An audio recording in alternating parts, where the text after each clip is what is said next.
May I request Representative Benny Abante to lead the invocation? Everyone, please stand.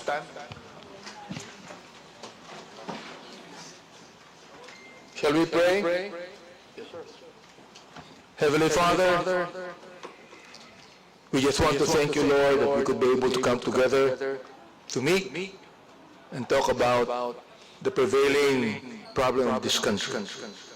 I pray now for our chairman as he leads us, and the rest, Lord, of our colleagues and our resource speakers, Father God. May this be a time of really knowing what to do and be able to legislate laws that will address the problem on hand. Thank you, Father God, so much for your love and goodness to us. In Christ's name we pray. Amen. Amen. Please remain standing for the national anthem.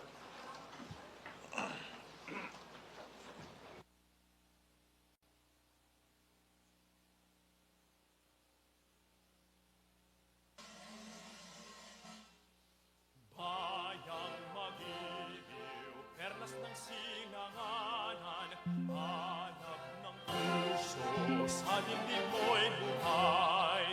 Lupang hinirang, duyan ka ng magiting, sa manlulupig, di ka pasisiil, sa dagat at bundok, sa simoy at sa langit mong bughaw, may hilag ang tula at awit sa paglayang minamahal. Ang kislap ng watawat mo'y tagumpay na nagniningning, ang bituin at araw niya kailan pa may di magdidilim. Lupa ng araw ng luwalhatit pagsinta, buhay ay langit sa piling mo. Aming ligaya na pag may mga api, ang mamatay ng dahil sa'yo.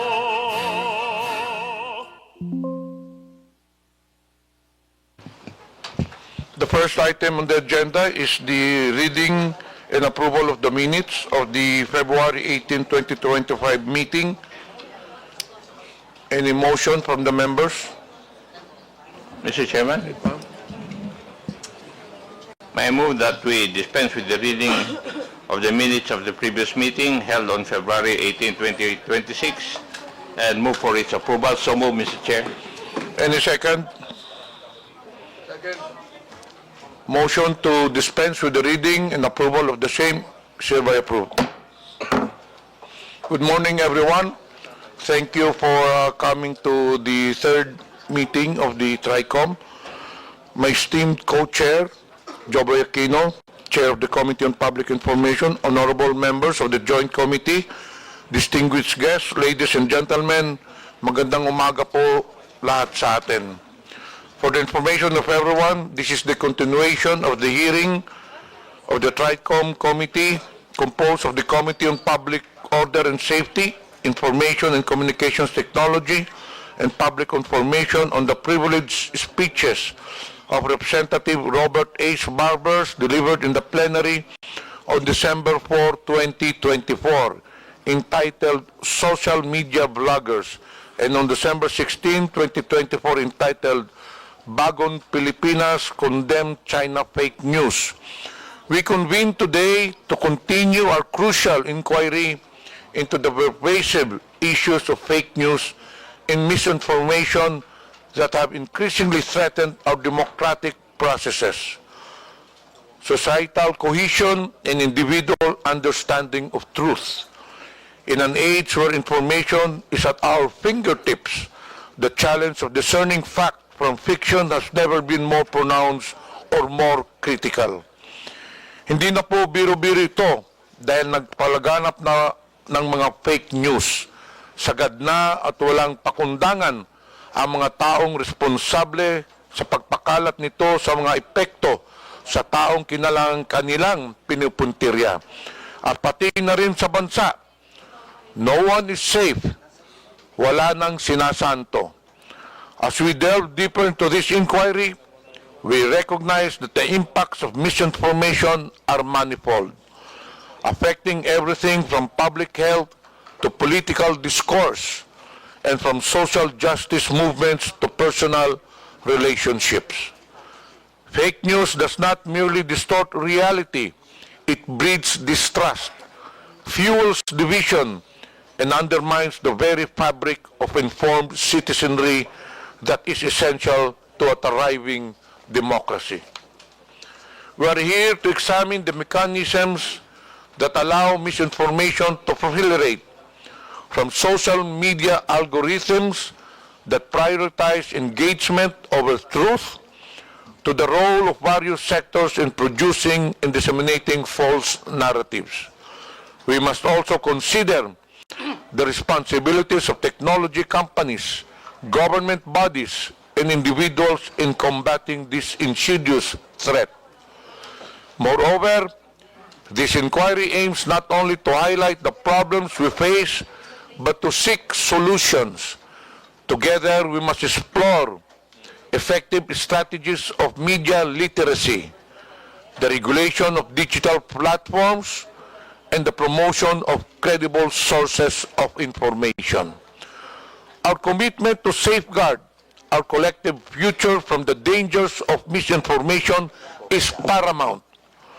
To make this hearing more productive, we have invited various resource persons from government agencies, social media influencers, and representatives from social media platforms to explore how they can help address the proliferation of fake news in our country. As mentioned, we are also seeking the expertise of government agencies tasked with combating fake news to understand the extent of their authority and the steps they have taken to address this issue. As we engage in our witnesses and panelists today, I urge all of us to approach this inquiry with open minds and a collaborative spirit. It is only through thoughtful dialogue and a concerted effort that we can uphold the integrity of information and empower individuals to become discerning consumers of news. I look forward to a productive hearing today as we work together to address and mitigate the impacts of fake news and misinformation in our society. Maraming salamat po. May I now recognize my co-chair, Congressman Joby Aquino, for his opening statement. Thank you, Honorable Johnny Pimentel. Good morning to all of you. Let me extend my gratitude to my colleagues who are here today and on Zoom. My appreciation is also to the resource persons for taking the time to attend our hearing.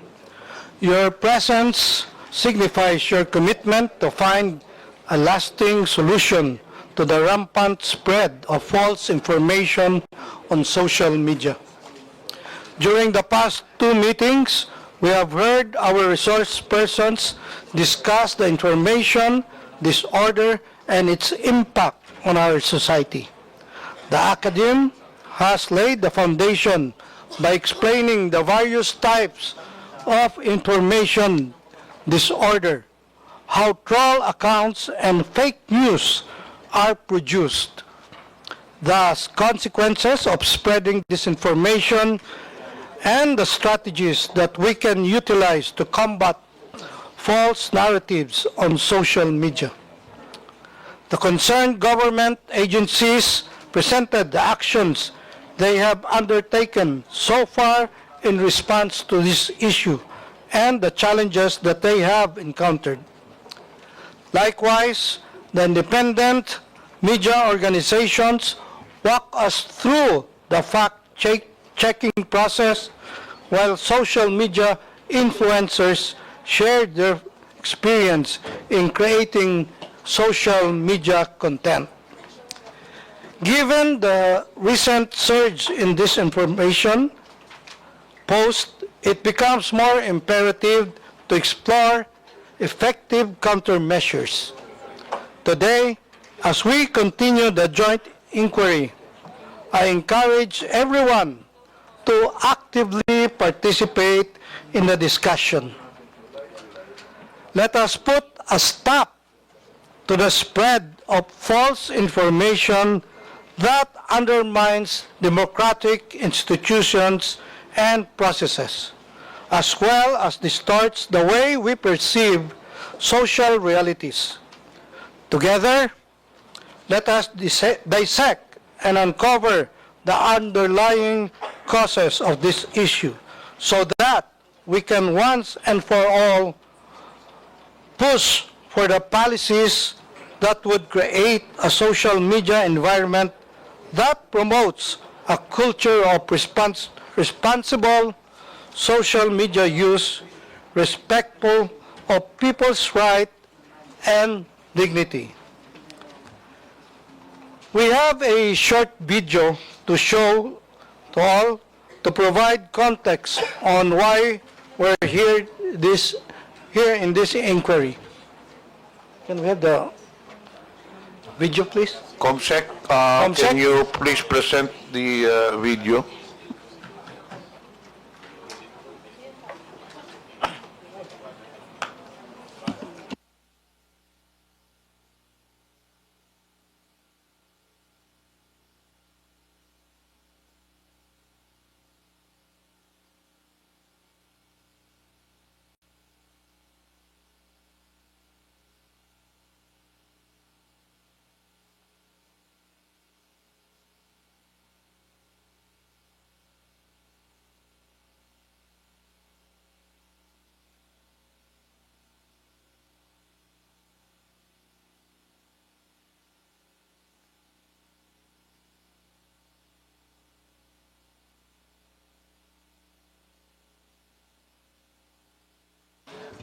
Do we have the video?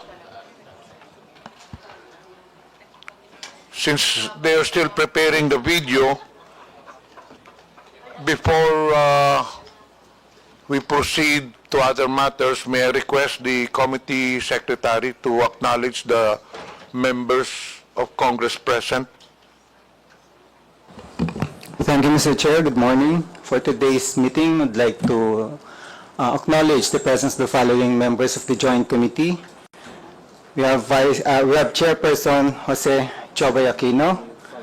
We have Vice Chairperson Romeo Acop. We have the Deputy Majority Leader Francisco Paulo Ortega. Representative Bienvenido Abante. Representative Rodante Marcoleta. Representative Joseph Stephen Caraps Paduano. Representative Franz Castro, Deputy Majority Leader Jude Asidre, Representative Geraldine Roman, Representative Jefferson Congun, Representative Amparo Maria J. Zamora. Online, Mr. Chair, Your Honors, we have the following. Representative Sani S.L. Lagon, Representative Arnancy Panaligan, Representative and Vice Chairperson of the Committee on ICT, Igmedio Tanhuatco III, Vice Chairperson Jerdin Jesus Romualdo, Representative Antonio Tony Pet Albano, Deputy Speaker Janet Garin, Deputy Majority Leader, Deputy Speaker Roberto Puno, Representative Raul Buboy Tupas, Representative Robert Ace Barbers, Representative Trixie May Cardema, Representative Roberto Uy, Representative Bambi Emano, Representative Reynante Arrogancia, Representative Jaime Castro, Jane Castro, Representative Ed Christopher Go. That's all, Mr. Chair, Your Honors. Thank you. Is the video presentation ready already? Okay, please proceed with the video presentation.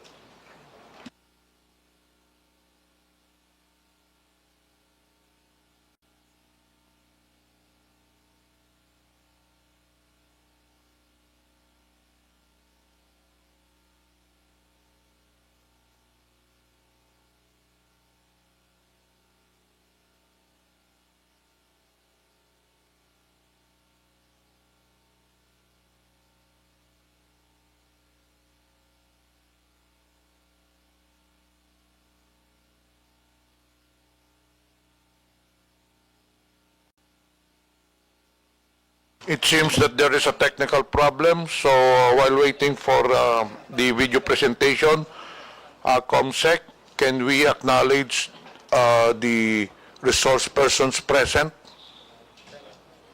Thank you, Mr. Chair.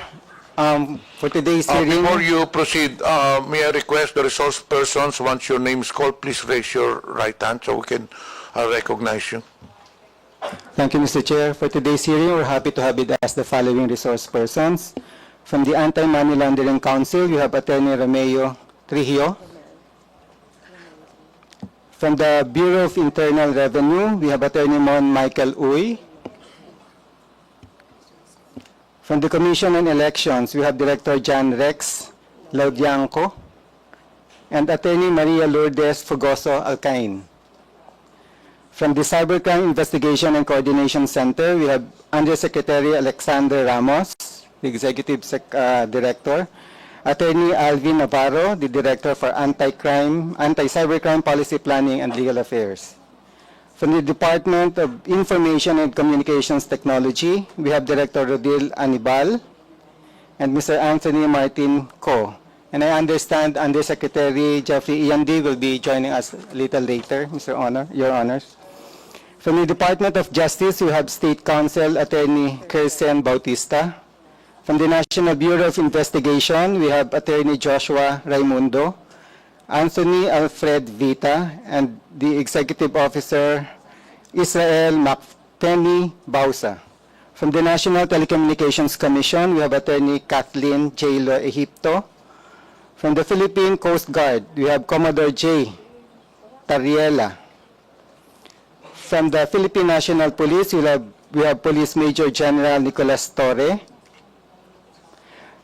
Police Colonel Andres Simbahon, Police Colonel Larry Buansi, Police Lieutenant Colonel Anacleto Daliva, Police Colonel Columbo Alan Aberia, and Police Captain Yvette Balaudan. From the Supreme Court, from the Presidential Communications Office, we have Secretary J.B. Cruz and Undersecretary Claire Castro.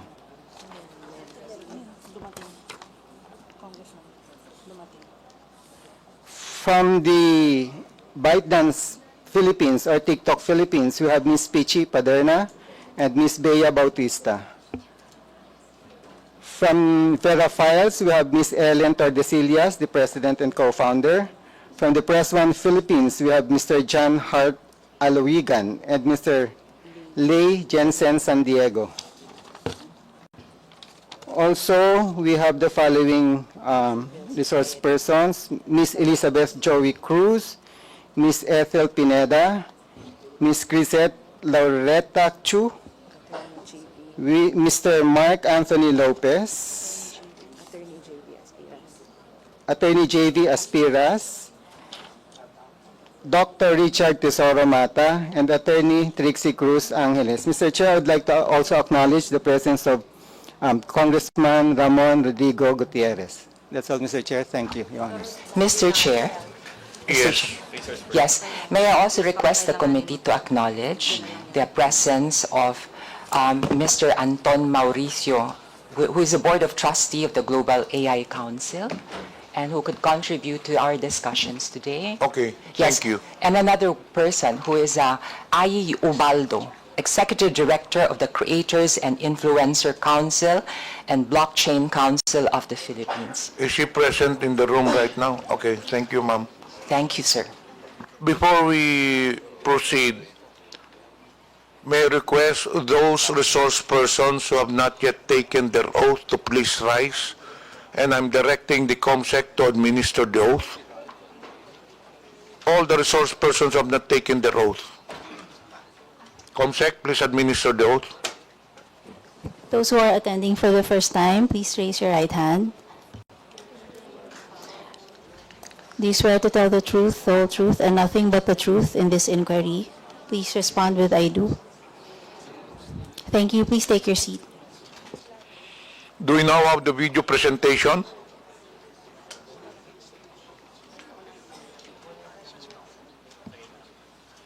Can we now present the video? Comsec.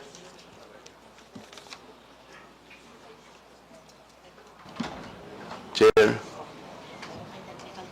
Mr. Chair, if the video is not yet ready, I have a ready short video. It's only about 40 to 45 minutes.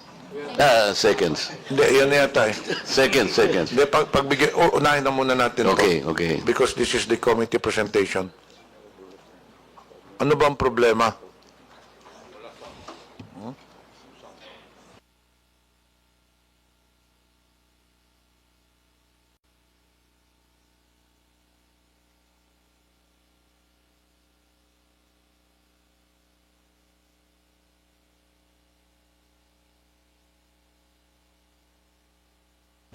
Do we have the presentation of Senator Marcoleta?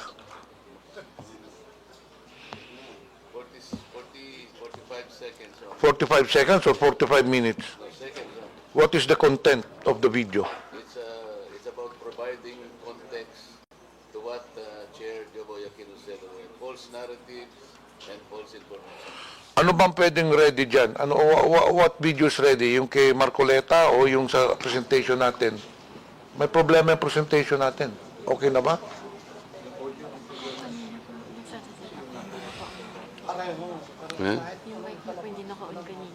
Ito.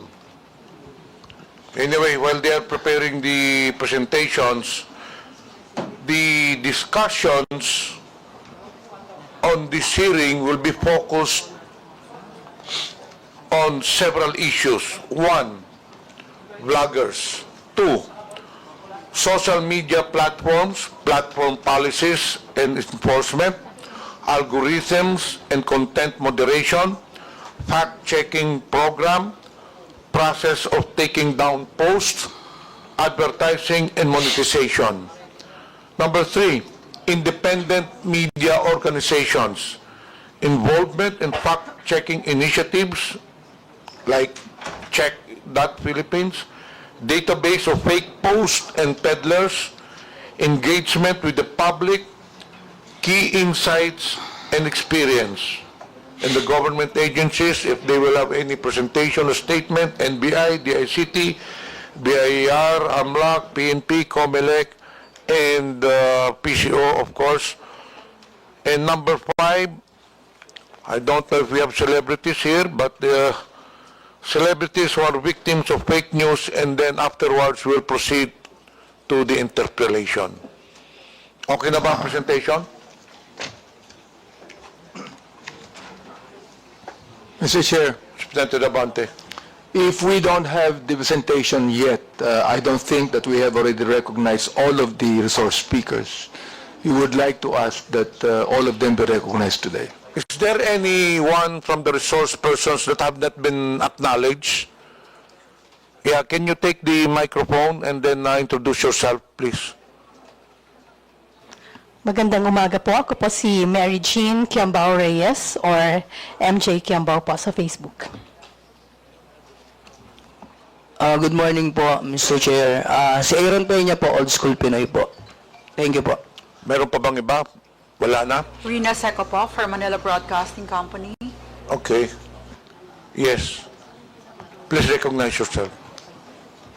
Mark Gamboa po. From? Vlogger po. Okay. Mr. Chair, I remember also the committee committed during the last hearing that I attended that we will also invite representatives from Philippine Inquirer and Philippine Star because of the issue that I raised. I raised then the issue that we are not only concerned with the fake news and the false narratives and false information being peddled in our society, but we are concerned as well with the truth that are being suppressed. Truth that might have given enlightenment and further information for our people, but they were deliberately and intentionally being suppressed for reasons that they themselves know. This is also alarming as well, Mr. Chair. So, I was promised by the committee last time that in the next hearing, representatives from these two giant broadsheets will also be invited to shed light Representative information that Marcoleta, is... according to the COMSEC, the representatives from Philippine Daily Inquirer and ano yung isa? Philippine Star Yes, Mr. Chair. were present during the last hearing. However, accordingly, there were no members to ask questions to them. So, is there any representative from Inquirer and Philippine Star at the moment? Wala. So then maybe we can invite them next time. We did not include them anymore today because they were already present during the last hearing. Does that follow, Mr. Chair, that because nobody questioned them in the last hearing, they can simply absent themselves today? We required them to attend the last hearing. And now we have invited other resource persons. May I inquire from the COMSEC, were they invited today? So that we will be fair. According to COMSEC, Congressman Marcoleta, the Philippine Daily Inquirer and Philippine Star were not invited. So we know the reason why they were not invited today, Madam Chair. The COMSEC has the liberty to decide on this, or the chairperson are the ones who are authorized to decide on whether to invite people or not. Kong Marcoleta, you know the process. For every hearing, we have a set of resource persons to be invited. I know that, Mr. Chair. Yun ang What I'm inaano saying natin. is, what I'm saying is there was a they were commitment. It is already very clear that they were not invited today because, to be fair with them, they were present during the last hearing and nobody asked questions. Kaya nga, hindi na sila inibita because we are focusing on other resource persons. Kaya nga po, yun ang So if gusto that kong is- itanong. If that would be the case, if you would like to really insist, then we will invite them. Or if you want, if you can wait, we will call them and have them come here to send a representative. But let's not make this an issue. This will delay the hearing. I am Comsec, not can you making please, this an issue, Mr. Chair. I please- am simply asking kung sakali pong hindi sila Hindi nga natin natanong. na-imbita, Congressman Marcoleta. I'm Yun na sorry po, to why say. would the COMSEC decide by themselves? Sana po yung chair ang magdi-decide. Yun lang naman po ang punto. The They COMSEC cannot decide on who to invite or who cannot be invited. And chair po ang may prerogative. It was a prerogative of the chairman not to invite them because they were not asked questions already. In fairness to them, they were diligent in attending the previous hearing, but unfortunately, nobody asked them a question. So it would be redundant to ask them to be present here again. So let me now proceed, Mr. Marcoleta, to other matters. May I ask that the short video, Mr. Chair, be shown because that will provide context already. Okay. In that case, COMSEC, please.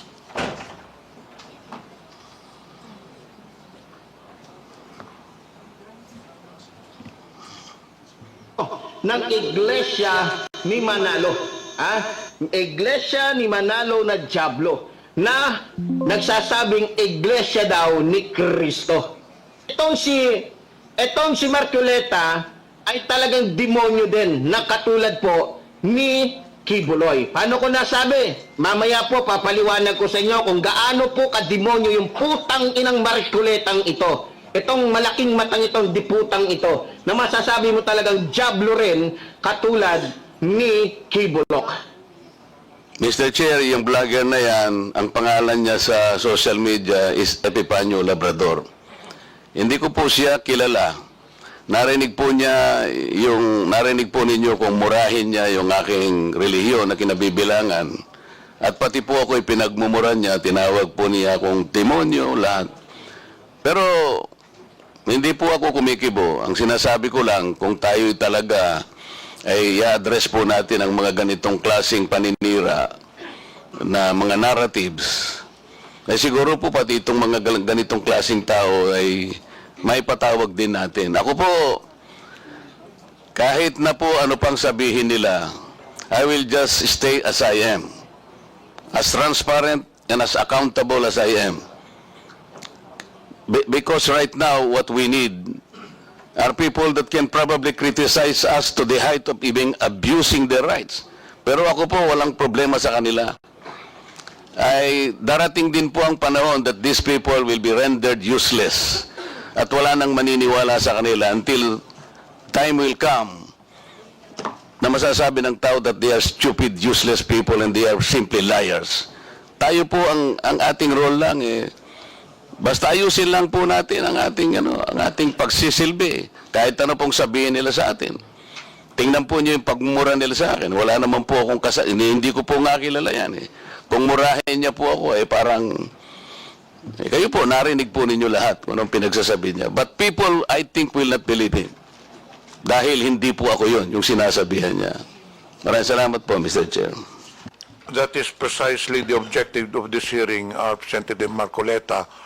So, are you requesting that Mr. Epipanyo be called to be invited for the next hearing? By all means, Mr. Chair, I will thank you for that. Comsec, please take note. The said person that has been mentioned earlier by Representative Marcoleta will be invited for the next hearing. Before we proceed, may I acknowledge the presence online of Representative Mix Villaferte, Representative Sandro Gonzales. And finally, can we now present the committee video presentation?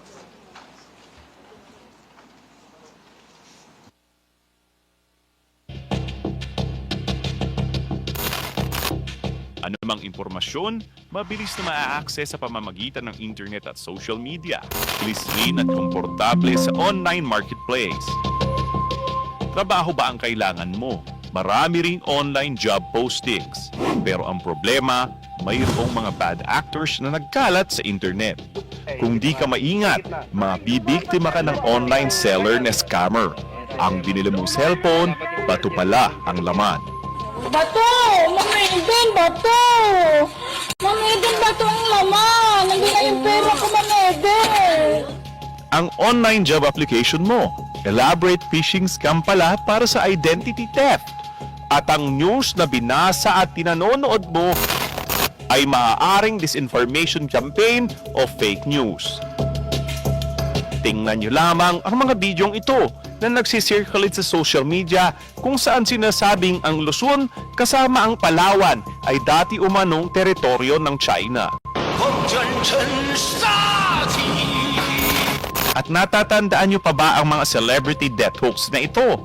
Patay na raw si Chris Aquino, si Kuya Kim, si Gary Valenciano, si Doc Willie Ong at si Jaime Fabregas. At maging ang death hoax ni Celine Dion, kumalat rin sa ating mga social media feed. Marami pang ibang example niyan. Pero ang pinakamabigat ay maraming disinformation campaign na layuning guluhin ang ating lipunan. Sa ating bansa na mayroong 87 million internet and social media users, tinatayang 70% ang nakabasa na o nakapanood na ng political fake news. Sa survey naman ng social weather stations, lumalabas na 51% ng mga Pilipino ang hindi kayang tukuhin kung fake news ang kanilang nababasa o napapanood. Mabigat ang implikasyon nito. Ang propaganda, maling impormasyon at peking balita ay maaaring magresulta upang mabawasan ang tiwala ng taong bayan sa mga demokratikong proseso. Kaya mahalaga ang pagpapatibay ng mga safeguards sa pamamagitan ng lehislasyon ng mga batas na magbabalanse sa karapatan ng malayang pamamahayag at pagbabantay sa fake news. Yan ang paraan upang supilin ng mga bad actors na layuning manggulo sa ating bansa. Okay, thank you, Comsec. Before we proceed with the interpellations, Mr. Chair, yeah, do we have other bloggers that we have today? We would like to know if there are other bloggers present right now. Comsec, can you read again the vloggers present and those who are absent?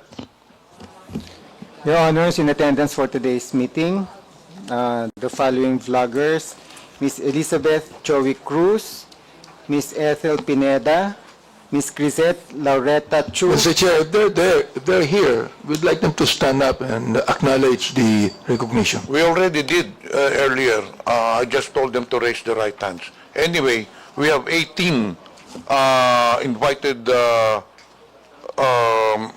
social media personalities or quote-unquote bloggers, and I don't know how many are present. But anyway, we'll now proceed with the, can you read again the the bloggers present? Miss Elizabeth Joey Cruz, Miss Ethel Pineda, Miss Grisette Loretta Chu, Mr. Mark Anthony Lopez, Miss Mary Jane Kiambao Reyes, Dr. Richard Tesoro Mata, Attorney Trixie Cruz Angeles, and Mr. Mark Louis Gamboa. So there are at least about 7 to 8 out of 18 social media personalities present. Mr. Chair, some of these bloggers have their lawyers with them. So I'd like to find out if these lawyers would be allowed Yes, to I speak. think former Secretary Silvestro Bello is standing as lawyer for the social media personalities, correct? Yes, Your Honor, I would like to confirm that we represent Ms. Chrisette Chu as our client, and the other bloggers and who are here present and who have their own counsel, but we collaborate with the third counsel, Your Honor. Thank you. Representative Paduano. Mr. Chairman, can we ask Attorney Bello? Sir, can you mention all the names that you represent as counsel? Kasi po, for the information of everyone, si Attorney Bello po has already entered his appearance during the previous hearing, where in fact he was allowed to speak for on behalf of the clients during that hearing. Now, just to reiterate, Attorney, Sec, paki-mention po kasi we have invited at least 18 bloggers, and present as of today is only 7 or 8 mentioned by the COMSEC. So who are those bloggers being represented as counsel by former Secretary Bello? Yes, Your Honor, as I stated earlier, we represent Ms. Chrisette Chu. And in addition, Your Honor, as collaborating counsel, we have the following bloggers, Your Honor. Ms. Mary Jane Reyes, Ms. Trixie Angeles, Ms. Joy Cruz, Ms. Aaron Peña, Mr. Ahmed Paglinawan, Ms. Ethel Pineda Garcia. That's all, Your Honor. Mr. Chair, how many of them are present? Can you count, COMSEC? Ilan ang social media personalities na present in your record? Out of 18. Correct. My estimate was 8. Representative Paduano. Thank you, Chairman. Anyway, out of the 8 mentioned by former Secretary Attorney Bello, ilan po yung nandito ngayon? 8. No. The client being represented by Attorney Bello. They are 7, Your Honor. Present 7 this morning. present today. Yes, together with our client, Ms. Chrisette Chu. And those absent today, out of 8 ata yung, you mentioned 8 names?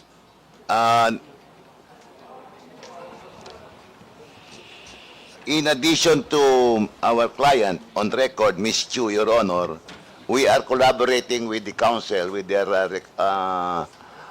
counsel, Attorney Gonzales. They are only 6 present this morning, Your Honor. And who are those absent today?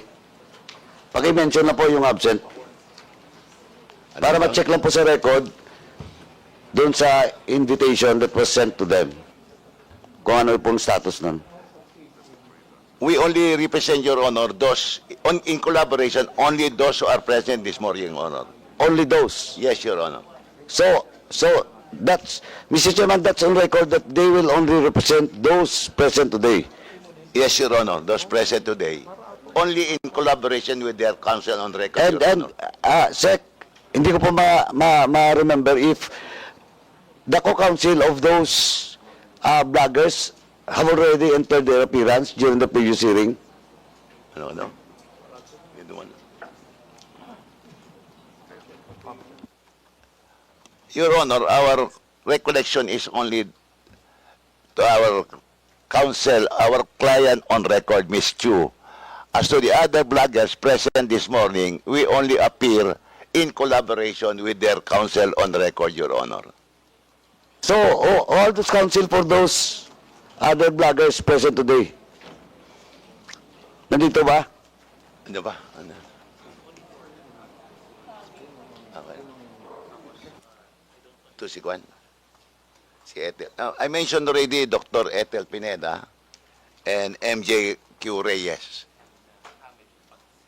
And also with Attorney Trixie Angeles, Your Honor.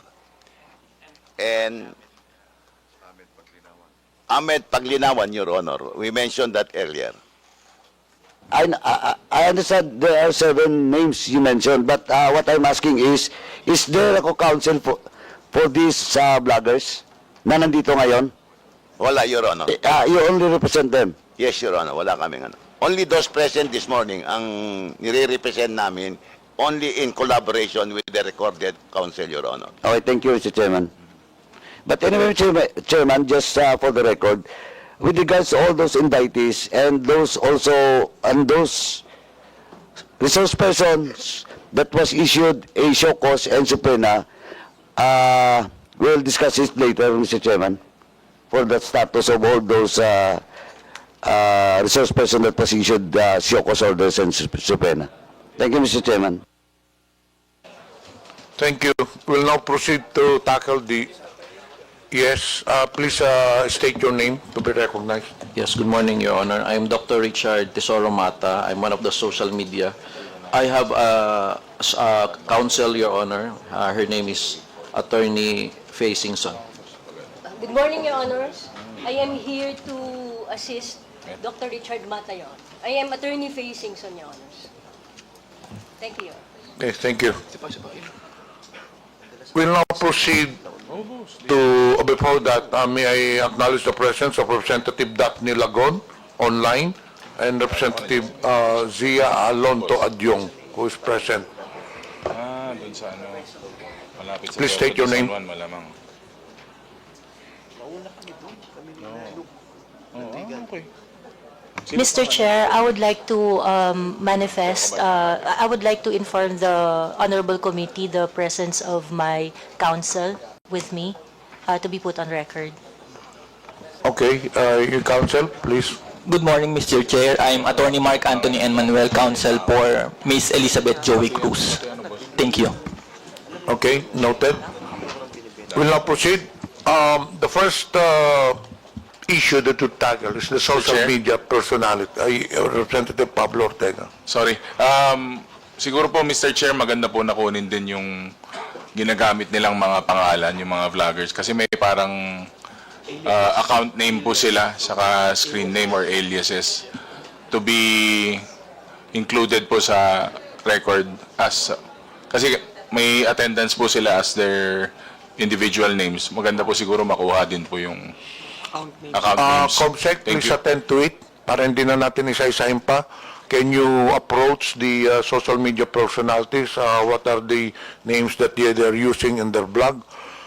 Are there any statements from the social media personalities? Do you have a leader or a spokesperson? Yes, proceed. I'll give you 2 to 3 minutes for a statement.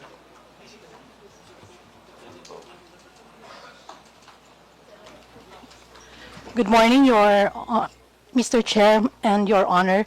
This would be my individual statement. I am appearing before your esteemed committees upon your invitation as a resource person and to give due honor to and respect to our public institutions.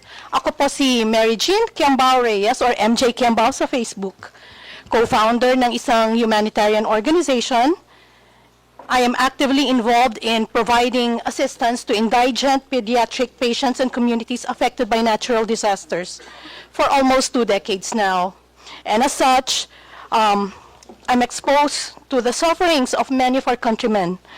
Dahilan kung bakit ho masidhi ang aking layunin na labanan ang korupsyon na siyang nagdudulot ng masidhing paghihirap. Nauunawaan ko na ako po ay ipinatawag sa hearing na ito bilang isang resource person ukol sa usaping fake news. Dahil sa mga nagkalat na balita ngayon kung saan labis na nadudungisan na ang aking pangalan at nadidikit sa mga salitang fake news purveyor, pogo bloggers, China paid, narco blogger, nadudungisan ang pangalang pinakaiingatan at ko at ng aking mga magulang, kaya nais ko lamang po sanang linawin ang mga sumusunod. Bagamat walang masama sa pagiging isang blogger, I cannot really categorize myself as such. Ako po ay isang karaniwang Pilipino lamang na nagsusulong ng good governance at free speech mula pa noon, bago pa man lumaganap ang paggamit ng social media. Hindi po ako pro or anti-Marcos or Duterte or any other politician. Ako po ay pro-good governance.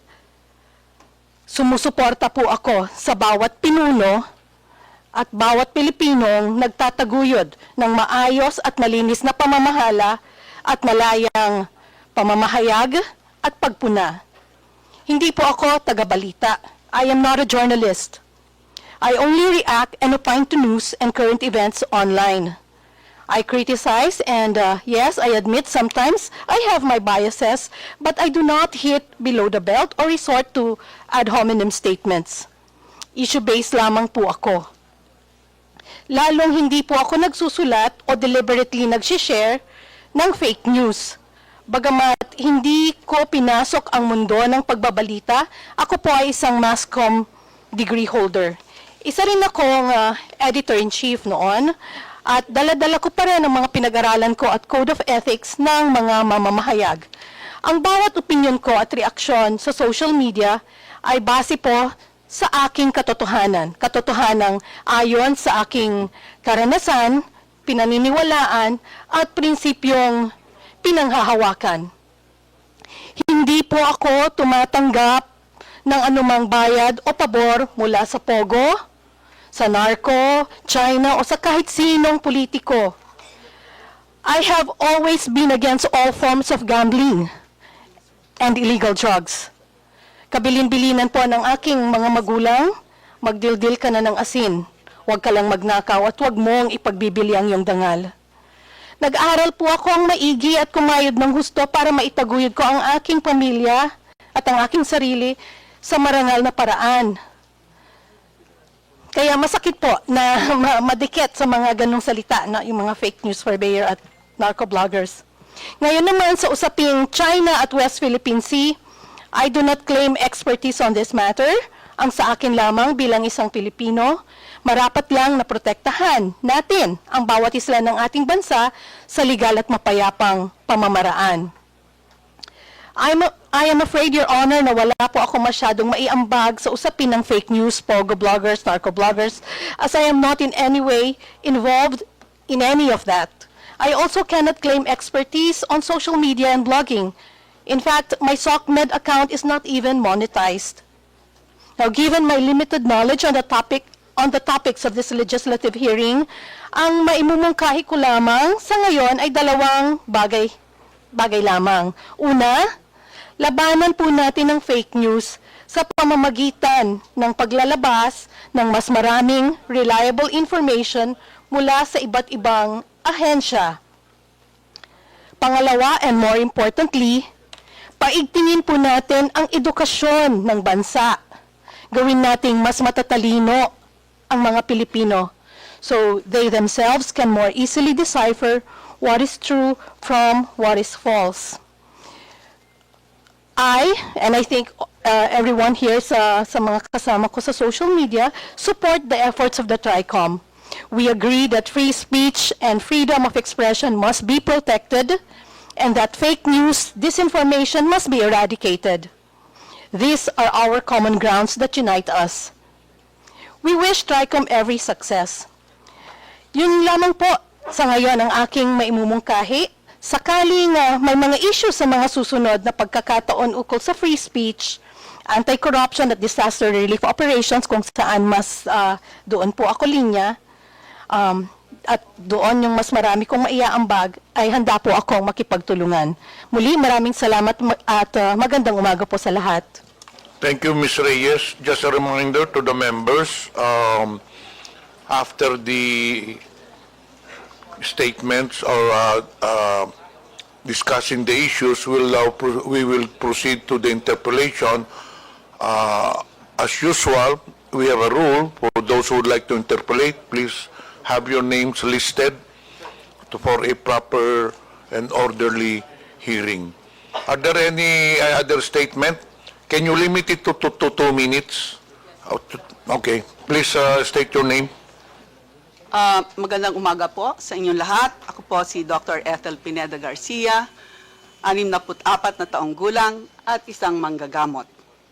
Noong ako po ay pinadalhan ng imbitasyon na dumalo sa hearing, sa unang hearing, kung saan ako po ay magiging isang resource person tungkol sa fake news. Pwede ilapit po yung mic. Reminder to all the members and resource persons, may problema po tayo sa audio. So, when you speak, please ilapit lang po yung mikropono. Salamat po. Nang ako po ay pinadalhan ng imbitasyon na dumalo sa hearing kung saan ako po ay magiging isang resource person tungkol sa fake news at ang pagpondo ng mga pogo at narcos, ay nasurpresa po ako dahil sa mga sumusunod. Hindi po ako gumagawa o nagsusulat ng news o balita. Ako po ay nagkokomentaryo lamang sa mga nababasa ko. Sa aking pagkakaunawa ay maroon tayong kalayaan na sabihin ang ating mga opinyon sa mga pangyayari at sa ating kapaligiran ayon sa saligang batas. Wala po akong kaalaman sa pogo at narcos. Ako po ay nag-aral ng mahabang panahon. Nalalaman niyo naman po kung gaano kahaba ang pag-aaral ng medisina at pagkuha ng espesyalisasyon sa aking pong panig ay 2 beses po akong nag-specialize. At nag-practice ng medisina sa hangad na mabuhay ng marangal na di umaasa sa iba, lalo na sa masamang pinanggalingan ng pera. Sa aking pananaw, at ito ay sinabi ko sa unang sagot ko sa committee, ay hindi ako karapat-dapat na resource person dahil sa wala akong alam dito. At kung may issue tungkol sa kalusugan, tulad ng sinabi ko, ay handa akong tumulong sa gaano man na aking makakaya. At ito po naman ay ginampanan ko habang tayo ay nagkakaroon ng pandemya sa COVID. Kasama po akong dumulog sa Korte Suprema dahil nais ko pong malinawan kung ano nga ba ang dapat. Nananalig po ako na ang batas ay dapat sundin ng lahat. Ang aking pamumuhay ay simple lang.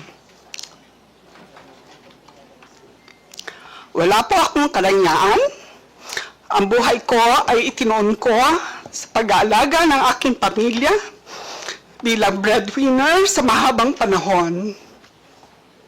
May anak akong nangangailangan ng special na alaga at may ama akong 95 years old na umaasa sa akin. Kahit ako ay mag-isa na ngayon sa buhay, ay nagsisikap akong itaguyod sila sa abot ng aking makakaya sa malinis na paraan. Wala po akong kapangyarihan maliban sa isinasaad ng batas na ating mga karapatan. Ang aking lakas ay nanggagaling sa malinis na konsensya. Kasiyahan nawa tayo ng may kapal. Okay, thank you. Yes, 2 minutes. Good morning. Ako po si Dr. Richard Tesoro Mata. I am a pediatrician for more than 20 years sa Davao City and Panabo City. Naging health blogger po ako about 7 years na. So yes, I have some experience na about social media. At umabot na din ng about 3 million yung ating total followers. I understand that I have been invited to this forum as a resource person in aid of legislation. So here's po my 2 cents. Agree po ako sa inyo, Your Honors, na dumadami na po ang mga fake news online. Karamihan ay mga clickbait, yung gumagawa ng fake headlines para mapunta ka sa online shops dahil may commission sila to earn or just to gain more followers. Meron ring mga intentional na fake stories in order to destroy someone's reputation. Do we need to make a fake news law? In my opinion, may Cybercrime Prevention Act law na po tayo, which nasa inyo na po yan if you need to amend it. Noong March of 2024, isang former senator na married to a celebrity ay nag-file ng cyber libel sa isang YouTuber dahil sa mga malicious and fake stories about them. Based on that law, cyber libel is defined as the act of defaming or making false statements about someone online through computer system or similar means. So I do believe that the law is already there and functioning as it is. And I want to suggest is something like a KBP or a Kapisanan ng Broadcasters ng Pilipinas, an NGO body that is neutral about politics or religion, that should be composed of trustworthy social media practitioners so we can police ourselves formally. Such NGO body is where we can ask assistance regarding a certain controversial post. Such NGO body can also assess if it's freedom of speech or fake news. Such NGO body can issue warnings and reminders to the influencers in question if seen necessary. That is what we lack, because what we have now are just AI that detects posts that are against community standards.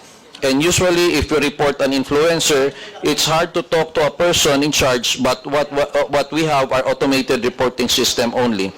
I do believe if we can make this kind of neutral body with the guidance of KBP, we can lessen the fake news, solving the issues without much hassle of filing cases in the court. But of course, for extreme cases, a person can still use the cybercrime law, which is already available. Thank you very much, Your Honor. Thank you. Are there anybody else who would like to make statement from the social media personalities? Chair. Yes. Are you a blogger also? Yes po. Okay. Make it short, please. Okay.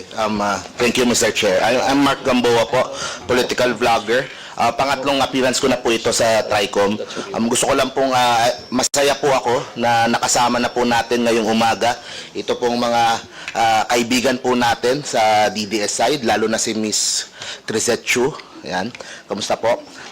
Ako po ang gusto ko lang po sabihin, bukod po sa fake news, kasi po dahil sa aming mga vloggers na rin, nagkaroon po ng culture of hatred, toxicity sa social media. So para sa akin, maganda po yung pagtitipon na ito, na nagkakasama-sama po lahat, para po mapag-usapan po yan at makita po ng publiko naman na pwede naman magkaiba ng politika kaming mga vloggers, pero at the same time, pwedeng may respeto pa rin sa isa't isa.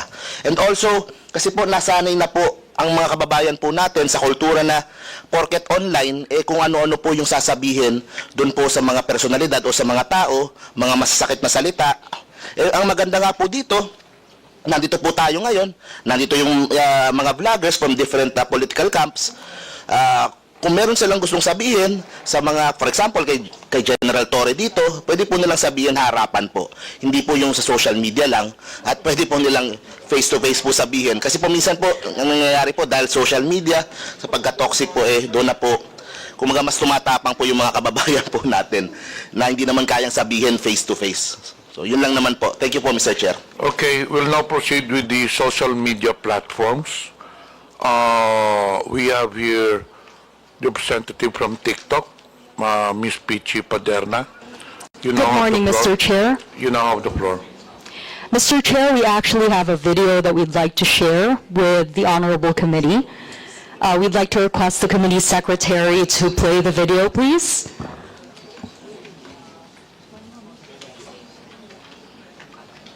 Comsec, is the video ready already? Then we'll get back to the social media platform. While the video is being prepared, we proceed to the independent media organizations. Do we have representatives from the independent media organizations? Meron po ba? Seems wala. So we'll now go to the government agencies. NBI, do you have any statement? None, Your Honor. DICT? None, Your Honor. BIR?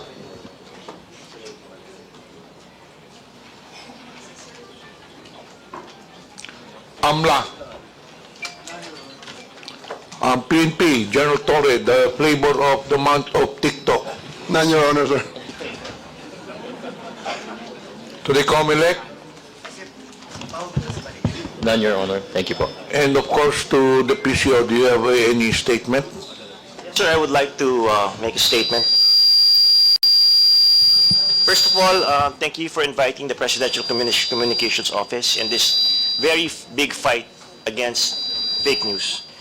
The Presidential Communications Office is pleased to speak at the Joint Committee hearing the Committee on Public Order and Safety, Information and Communications Technology and Public Information. The issue of fake news, illegal gambling, deep fakes, pornography, hate speech is the biggest fight right now of our generation. It destroys the very fabric of our society, and we have to protect our children not only of fake news, but all these bad things that we see in this technology platform that we have. But more on the vloggers, we should concentrate a regulation on the platforms. The platforms like Meta, TikTok, YouTube are foreign platforms. They do not have a base here. When you complain for these posts that we can take down, it takes a long time. So we have to focus on the platforms, first of all, to self-regulate them. If you want self-regulation, or maybe come up with an operational system between the PCO, DOJ, and the DICT to identify these fake posts, to identify fake information. You see, what's happening to us is we are being divided online. It's very polarized. And yet, it's Filipinos and Filipinos fighting each other. It is not good for our country to see our countrymen being divided by hate speech, by pornography, that's very easily accessed by our generation. You know, I was talking to the West Philippine Sea earlier about communicating the West Philippine Sea issue to our countrymen. I said never again that the Philippines will lose any part of our country, just like what happened in Sabah. In the Sabah issue in the 1960s, if you look at it, Sabah was owned by the Royal Sultanate of Sulu for a long time. The Malaysians were paying rent to the Philippines. We tried to get it and claim it as our own. But what did the Malaysians do to us? They pitted Filipinos against Filipinos. They supported a Muslim secessionist movement in the South using religion and race or against each other. Filipino Christians, Filipino Muslims fighting each other. So eventually, because they divided us and eventually conquered part of our territory, we lost Sabah. And imagine if Sabah is like as rich as Mindanao, even probably richer than Mindanao. The Petronas Towers were built because of the minerals and properties of Sabah. It's happening again. This is happening, but now a foreign actor using fake news to destroy each other. So what we want on the PCO side, we urge Congress to join our digital crusade against combating fake news by strengthening our laws, such as the Cybercrime Prevention Act, and introducing internationally accepted policies and standards for content moderation on social media. I respectfully encourage our honorable lawmakers to consider the framework of the Digital Services Act, a recently adopted EU regulation which prevents illegal and harmful activities online and the spread of disinformation while still ensuring that the freedom of expression is upheld. The danger right now, sir, the greater danger right now, aside from fake news, is deep fake, wherein you put a person's face on another person. There were several complaints raised with the PCO that said, sir, tignan mo naman, may mga known personalities recruiting on advertising, mga scams. Yung mga OFW natin, nai-scam. Dahil nakalagay yung boses ng isang kilalang personality or isang kilalang negosyante. Pero hindi naman totoo yun. Imagine if you put the head of the Comelec Commissioner doon na ang nagsasabi, akala mo deepfake din. It is a national security concern that we really have to fight, not against each other, but collectively, we fight together. We fight as one. Because, you know, the fight against fake news should be prioritized. We said before, right, it was the fight against illegal drugs. But in this generation, the fight against fake news, deep fakes, they bring so many social media ills. Look, we now live in two worlds, the cyber world and the real world. The children right now spend more time on the cyber world. And if you give them constant disinformation, if you give them constant lies and negative news, what will happen to the next generation of Filipinos? We will forever be divided, just like what's happening in the United States. It's now happening in our country. It's so hard now to reach out to the yellows, to the greens, to the reds, or wherever political camp you belong to. What we need to do is to unite. Look at what happened, example, to Congressman Rodante Marcoleta. Pinagbumura siya. Nilait-lait ang kanyang relihiyon. Tama ba yun? And yet, there's no regulation. There's no regulation. There's no punishment.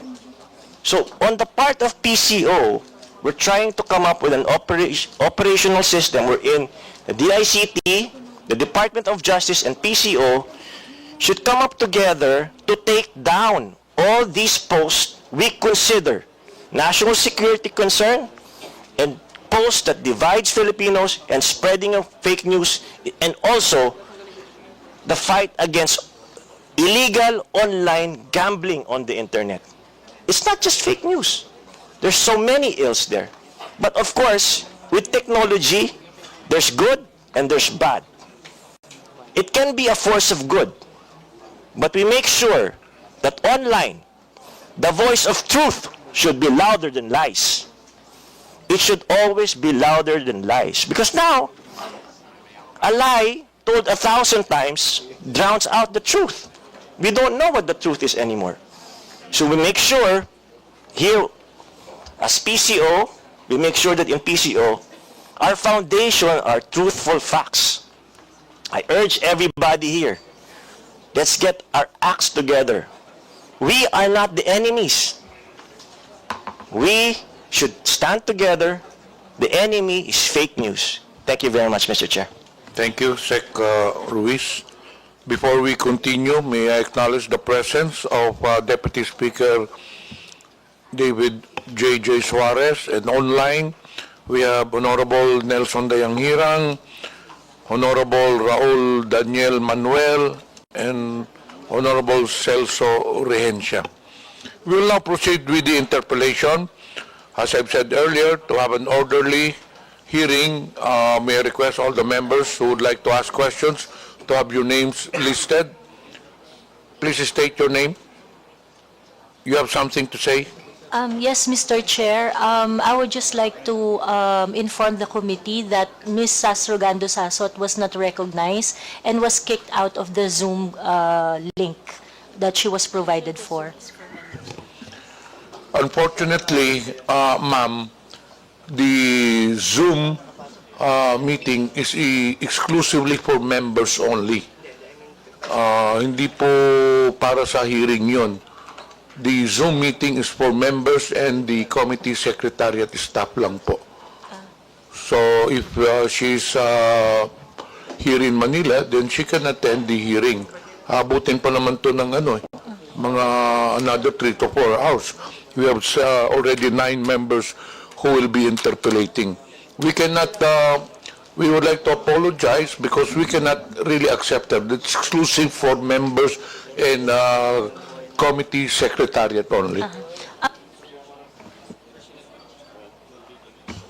Mr. Chair, she was provided a Zoom link. A staff a while ago provided a Zoom link. According to the COMSEC, we did not provide anyone, any resource person, a Zoom link. So most probably it was leaked by a staff or a member. We don't know where the source came from. But again, unfortunately, sad to say, we cannot accept her because I reiterate what my previous statement, that it is exclusive for members of Congress only, or rather of this committee and committee secretariat. Okay? So please take note. We'll now Understood, Mr. proceed Chair. with the, may I acknowledge the presence of Honorable Ernesto Junicio. We'll now proceed with the interpellation.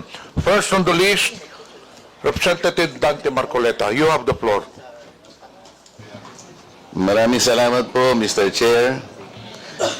What I would like to say is not an interpellation. Maybe I will just make a very general manifestation, Mr. Chair, because up to now, I am not yet sure how how can we address this looming problem that the country faces in relation to fake news and deep fakes, false narratives and false information. In the face of certain gold standard set by our Supreme Court.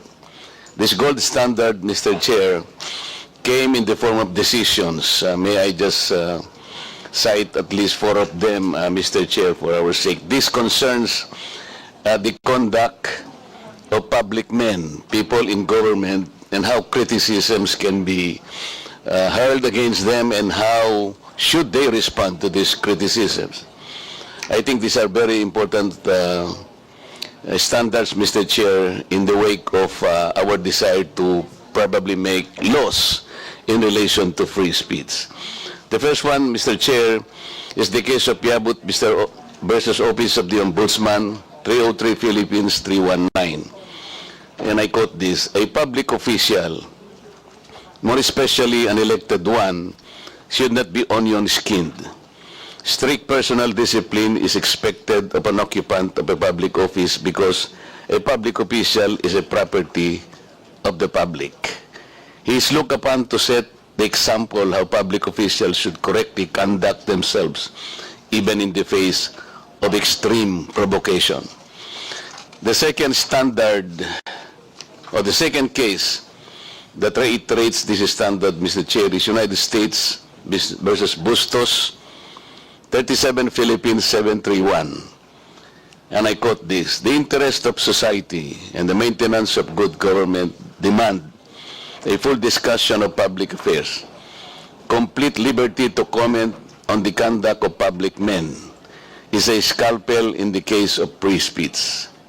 The sharp incision of its probe relieves the abscesses of officialdom. Men in public life may suffer under a hostile and unjust accusation. The wound can be assuaged with the balm of clear conscience. A public officer must not be too skinned with reference to comment upon his official acts. The third one, Mr. Chair, is Sason versus CA, 325 Philippines 1053. On this point, the rule is that defamatory remarks and comments on the conduct of acts of public officers which are related to the discharge of their official duties will not constitute libel if the defendant proves the truth of the imputation. And the last one, Mr. Chair, is De Leon versus People 776 Philippines 701. And I quote this: while petitioners' declarations may be offensive, they are not actionable by themselves. Being sensitive has no place in this line of service, more so when allowing otherwise has the potential to create a chilling effect on the public. Mr. Chair, why am I stressing this gold standard as enunciated by some of the important decisions of the Supreme Court? Because as public men, as public servants, I have cited an example earlier when one blogger attacked me indiscriminately, called me demonyo and all this. My defense to that, Mr. Chair, is not probably to ask him in public to explain or even ask for an apology or he be restrained by this committee. But I will just stand upright, as upright as I can and clean as I am, because people would judge me for what I am and for what this person could do against me. Yun lang po ang nakikita kong parang armas natin. Kapag nakikita nila tayo as transparent as we can to these people, people can easily distinguish na wala yan, sinungaling yan. Like, yun lang ang gusto kong maging karanasan ng tao, kahit na siguro hindi ko na siya demanda o pagalitan o gumawa ng action against him. It is enough that people would not listen to him anymore. That he will be rendered useless and people would just judge him as, you know, as a liar, somebody who peddles something that cannot be accepted by people. To me, that is already a consolation, Mr. Chair.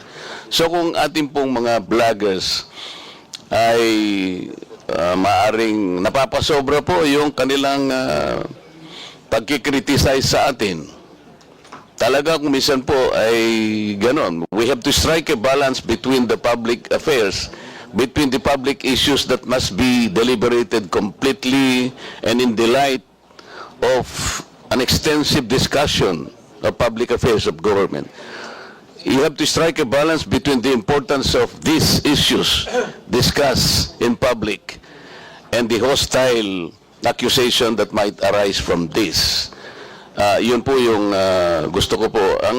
May mga batas naman po tayo, once they attack us on a private side, ang sinasabi po ito very, very easily, that could constitute libel pagka-personal na po. Kagaya po nung tinawag niya po akong demonyo, okay, yun na po, personal na po yun. It's up to me to act kung gagamitin ko pa po yun. Pero sa akin po ay parang ano na lang yun.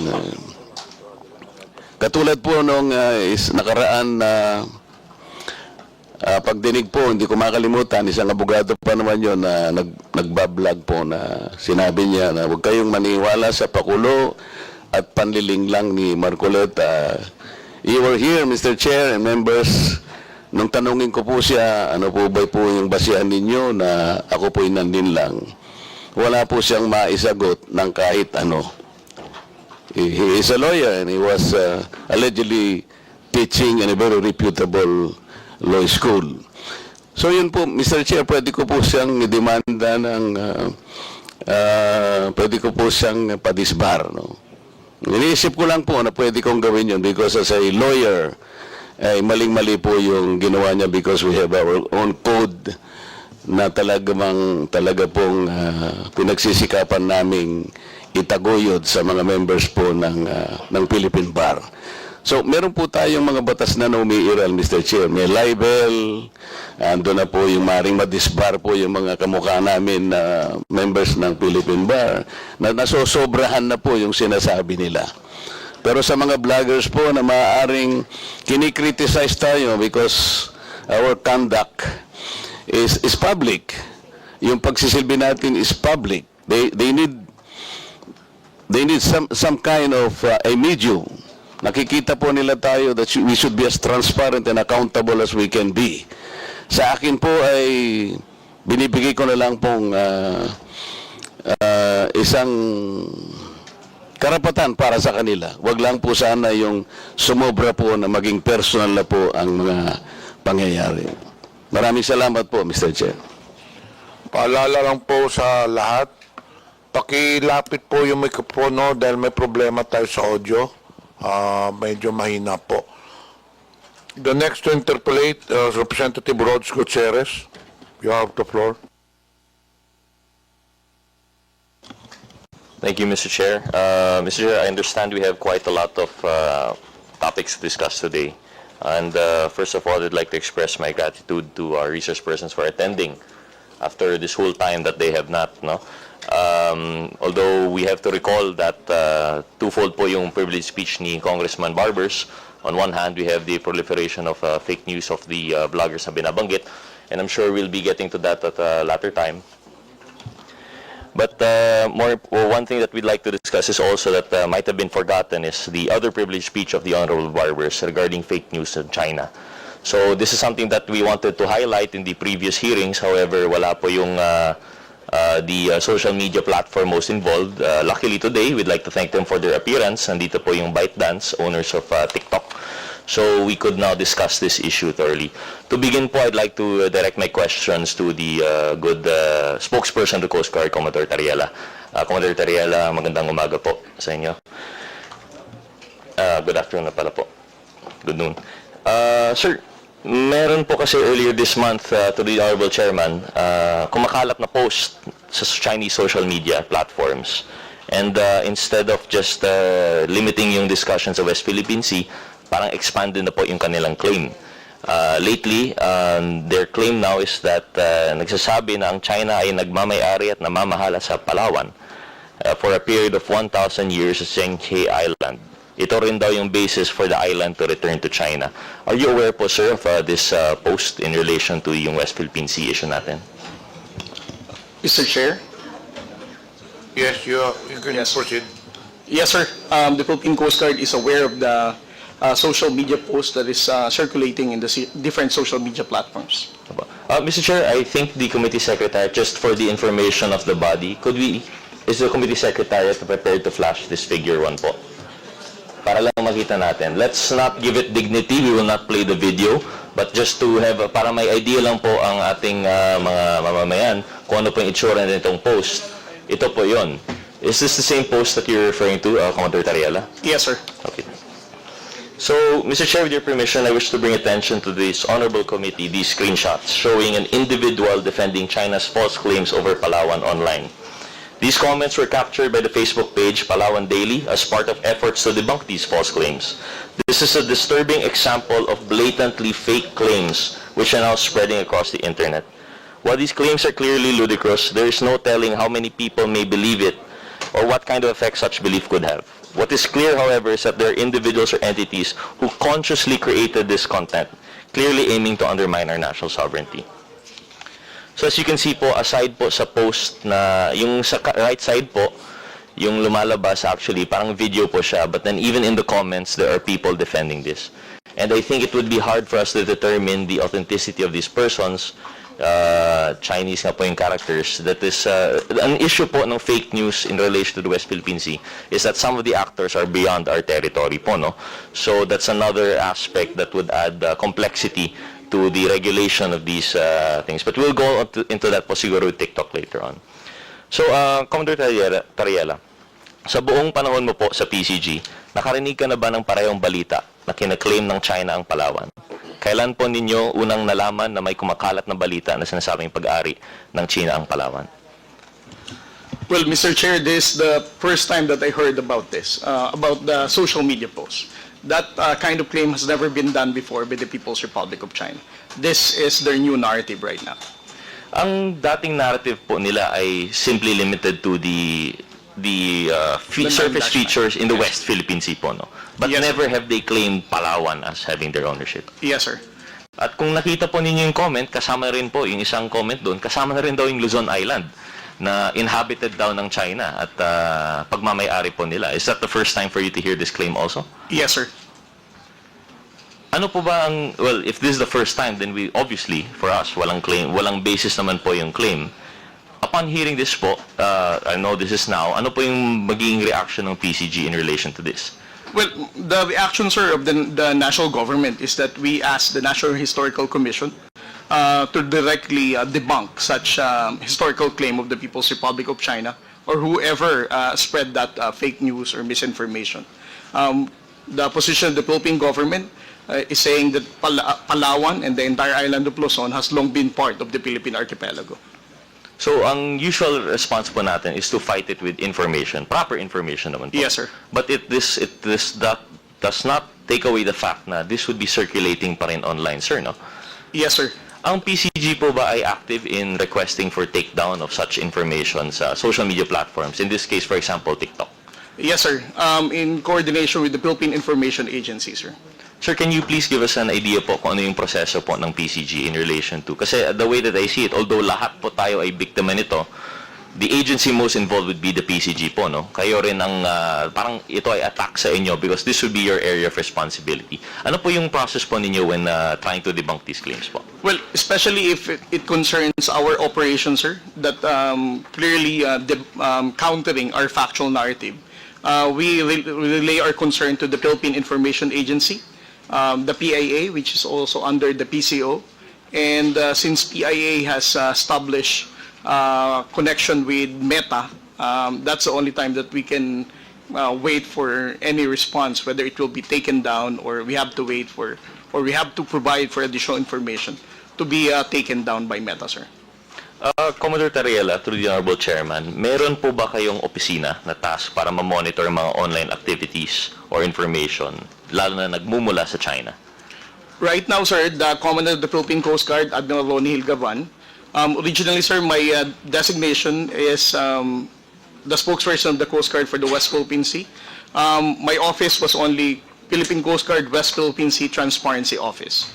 But it has already upgraded to Philippine Coast Guard West Philippine Sea Transparency Group.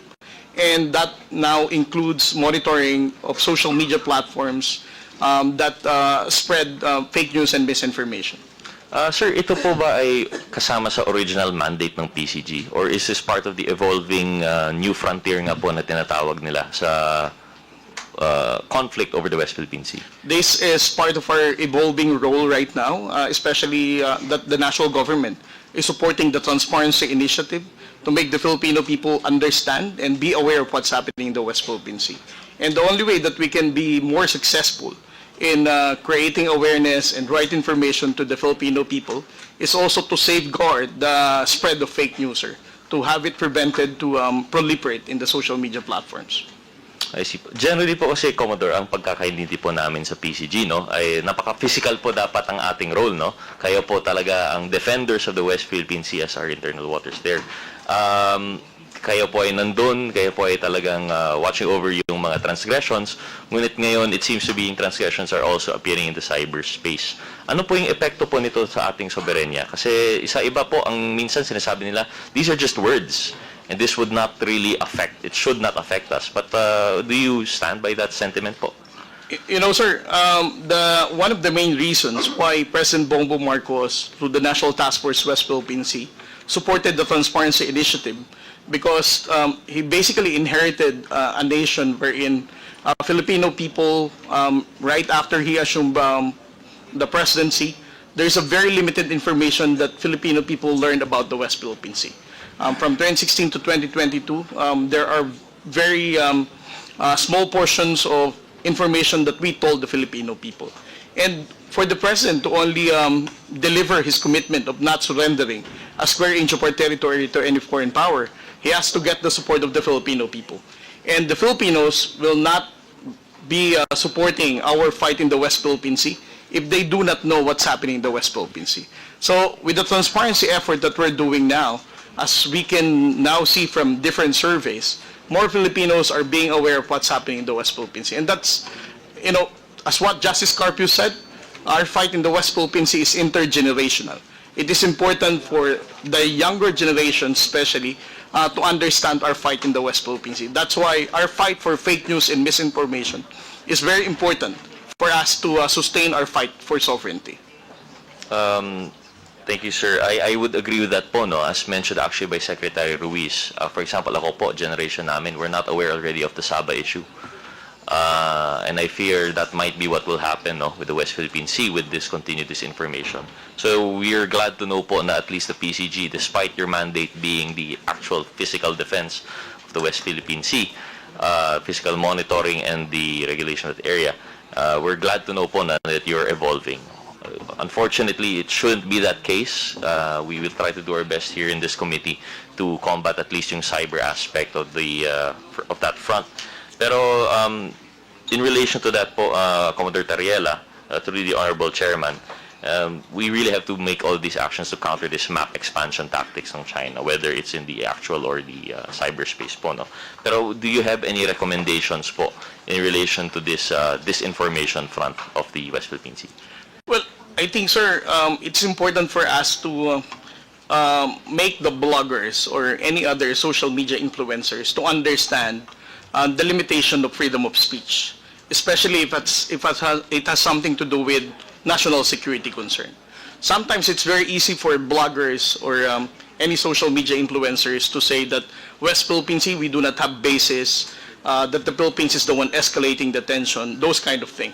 They can hide from the constitutional freedom of speech, but again, that concerns our national security. So if there's something that the Congress can do, that is to make sure that we have to prevent them from hiding from that constitutional right, and to also give so much significance when we talk about national security. Thank you, Commander Riela. I would tend to agree with that po, no? But just in addition po siguro for the consideration of the committee, an issue lang po is at least in some instances, meron nga pong false narratives, fake news by bloggers. But in addition to that, what makes it harder in the cyberspace is some of them even hide behind anonymity po, no? So that's another aspect of the regulation, if ever, that the committee would, if the committee would recommend it, I think we also have to look into the interplay between yung actual vloggers who are expressing legitimate freedom of expression, subject of course to proper limitations in relation to fake news, and those that are probably bots po, no? Or non-persons who actually should not be exercising any of these rights. But with that, Mr. Chair, just a few additional questions to PCG, because although we've already discussed earlier yung post nung sa Palawan, it is our understanding that generally, especially in TikTok, could you confirm po sa amin po, Commodore Tariela, na in some cases, it's not really censorship po, no? But there seems to be a suppression of content in relation of pro-West Philippine Sea sentiments. Is that correct po? Well, I don't have personal experience about the suppression of content in TikTok, sir, no? But I heard from other reporters that if they're using such platform, there are instances that they can limit the audience and the engagement of that particular post if it has something to do with West Philippine Sea reporting. I see, sir. Actually, that question is coming from the source that, I also heard of the same sentiments. Unfortunately, I don't think we have any of these media reporters here with us today as resource persons, so I wanted to ask from you po sana, because what I recall would be in those instances where there are actual, how do you call them, conflicts between the Coast Guard and also yung counterpart po natin sa China. Sometimes we've adopted that strategy of having journalists on board po, no? But what we've heard is that when they were posting to their personal social media accounts, sometimes they would block out the audio, or sometimes they would limit po its proliferation in the algorithm. And I just wanted to hear po siguro from you, Commodore Tariela, if you had any similar experience to this. Well, for other social media platforms, we don't have any experience about suppression of the reach of the audience, sir. As I said, according to some journalists, their main concern is only TikTok, sir. TikTok lang po talaga. Yes, sir. So with that, Mr. Chair, and I understand generally we want to compartmentalize the topics, but if I still have some time, siguro a few questions po kay TikTok, Mr. Chair. Tapos na po yung oras, Chair. Okay lang. A few more interjection questions, a few questions na follow-up lang po. So, Mr. Chair, we'd like to acknowledge, if the Honorable Chair would acknowledge po yung representative ng TikTok. Hi, yes, good morning, Mr. Chair, and good morning to the Honorable Committee. I just wanted to clarify that I'm here to represent TikTok and not ByteDance. And actually, Mr. Chair, if you would allow, would we be able to play the video that we had prepared for today that we were hoping to show the Honorable Committee this morning? We will now proceed with the presentation, then afterwards, maybe you can answer some questions from Representative Gutierrez. Comsec, please play the video.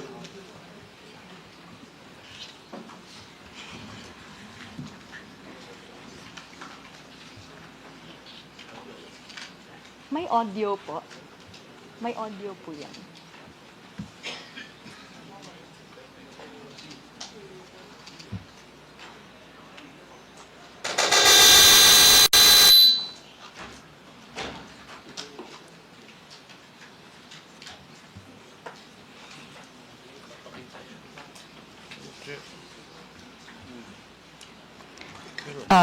Our apologies, Mr. Chair. This video is supposed to have audio accompanying it. But if we have limited time, we're happy to take the questions of the Honorable Congressman. This is what we will do.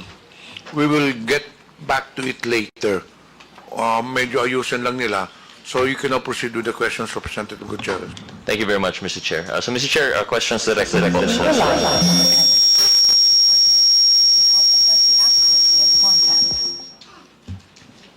Mr. Chair, questions. While we Yes, please proceed. Comsec, ayusin nyo muna yun. Then later on, we'll go back to it. Proceed with the questions. Thank you, Mr. Chair. So, Mr. Chair, questions directed to TikTok. So, I'm sure we've heard po, Ma'am Paderna, yung ating sentiments from the PCG. Would you have any comment po in relation to the so-called, yung first part po, yung proliferating video with the fake news that China owns Palawan? And then the second point would be on the alleged suppression of journalist postings regarding to West Philippine Sea. Thank you, Mr. Chair. First of all, we're grateful to the Honorable Committee for having us today and giving us the opportunity to speak on behalf of TikTok. We do want to address the concerns of the Philippine Coast Guard and the Honorable Congressman here today. Actually, we do not allow misinformation that puts not just individuals at risk of harm, but we also do not allow misinformation that may cause societal harm. We have taken down posts in the past similar to these videos, citing territorial disputes, and we are happy to work with the Honorable Committee in securing links to these videos so we can endorse them to the appropriate teams within TikTok. We have already coordinated with the committee secretary to secure the links so that we can report them accordingly. Because as I said earlier, we have taken action on similar posts in the past. And we'd like to be able to get the opportunity to send this content to our teams for review. Thank you, Mr. Chair, and thank you po, TikTok, for that response. So, Mr. Chair, in relation to disinformation such as this or fake news, the action on TikTok is actually more on a reactionary. Mr. Chair, we also take proactive measures, especially around misinformation that could cause severe harm. Every video that is posted on the platform undergoes a quick review by our machine technology, by our technology moderation. And that initial pass, that initial sweep of the content often studies signals for misinformation that could be harmful. Now, we also rely on our independent fact checkers who make an assessment on the accuracy of the information on the platform on certain kinds of content. And we also rely on community reports. So user reports also assist us in spotting misinformation that violate our community guidelines. Thank you. Mr. Chair, sorry, let me just clarify po. No? While I understand that there would be these measures, for example, that you've mentioned, these community moderators, and the review upon posting, this would be actually after the fact that the video is posted, correct? That's, Mr. Chair, incorrect, actually. Before a video is posted, if you notice, if anybody is familiar with the way that TikTok works, when you post a video, there's a processing time. That processing time is actually the period when the video undergoes technology moderation. Okay, so there's how much uptime would that be usually? I'm not familiar with the TikTok. I don't have precise figures around that, Mr. Chair, but rest assured that every video goes through automatic technology moderation. So when it undergoes automatic technology moderation, when a video has been reported to be a source of fake news, generally, even if through a different user there would be an attempt to repost the video, it should be flagged. Yes, sir. Let me get back to you on that, Mr. Chair, actually. But one thing that we would love to share to the Honorable Committee is that between July to September, I believe, during a period last year, we removed over 4 million videos that violated our community guidelines. 99.5% of those videos were taken down proactively, And of the remaining percentage, 98% was taken down in less than 24 hours after being reported by users. So we're quite pleased to share that information with the Honorable Committee because we'd like to demonstrate that we are doing everything that we can in terms of our moderation practices to catch posts and to catch content that violate our community guidelines. Mr. Chair, most respectfully, while we laud the attempts, the measures being taken by TikTok in relation to this, and we appreciate the numbers that are being put forward, one issue that we have really is that anecdotally that doesn't seem to be the case. For example, when we're talking about fake news in relation to China, when we see one video posted and it has been reported, we would see the same video posted by a different person. So that's why I wanted to ask if how do we ensure that a video that has been flagged for disinformation is not posted again? And quite frankly, perhaps we'd have to get cold hard evidence on. We'd like to have a research person invited in this. But it tends to be that when once there is a narrative being taken by certain bad actors in relation to fake news and is posted and they take it down, they just post it through another user. So I hope you'd understand the frustration that this committee would have in relation to the social media posts. And that's not even going into yet the issue of suppression that our journalists are facing in relation to the territorial dispute of the West Philippine Sea. So in relation to that, if we could move on, Ms. Padera, most respectfully to the Honorable Chairman, in relation to the suppression, what measures do we have? Are we aware of this suppression of postings in relation to coverage of the West Philippine Sea? Thank you, Mr. Chair, for the question. We do not suppress any content that pertains to the West Philippine Sea. We welcome the diversity of political expression, and what we can share is that if a video is muted, there is a possibility that the content may have committed a violation of our guidelines, specifically perhaps around intellectual property.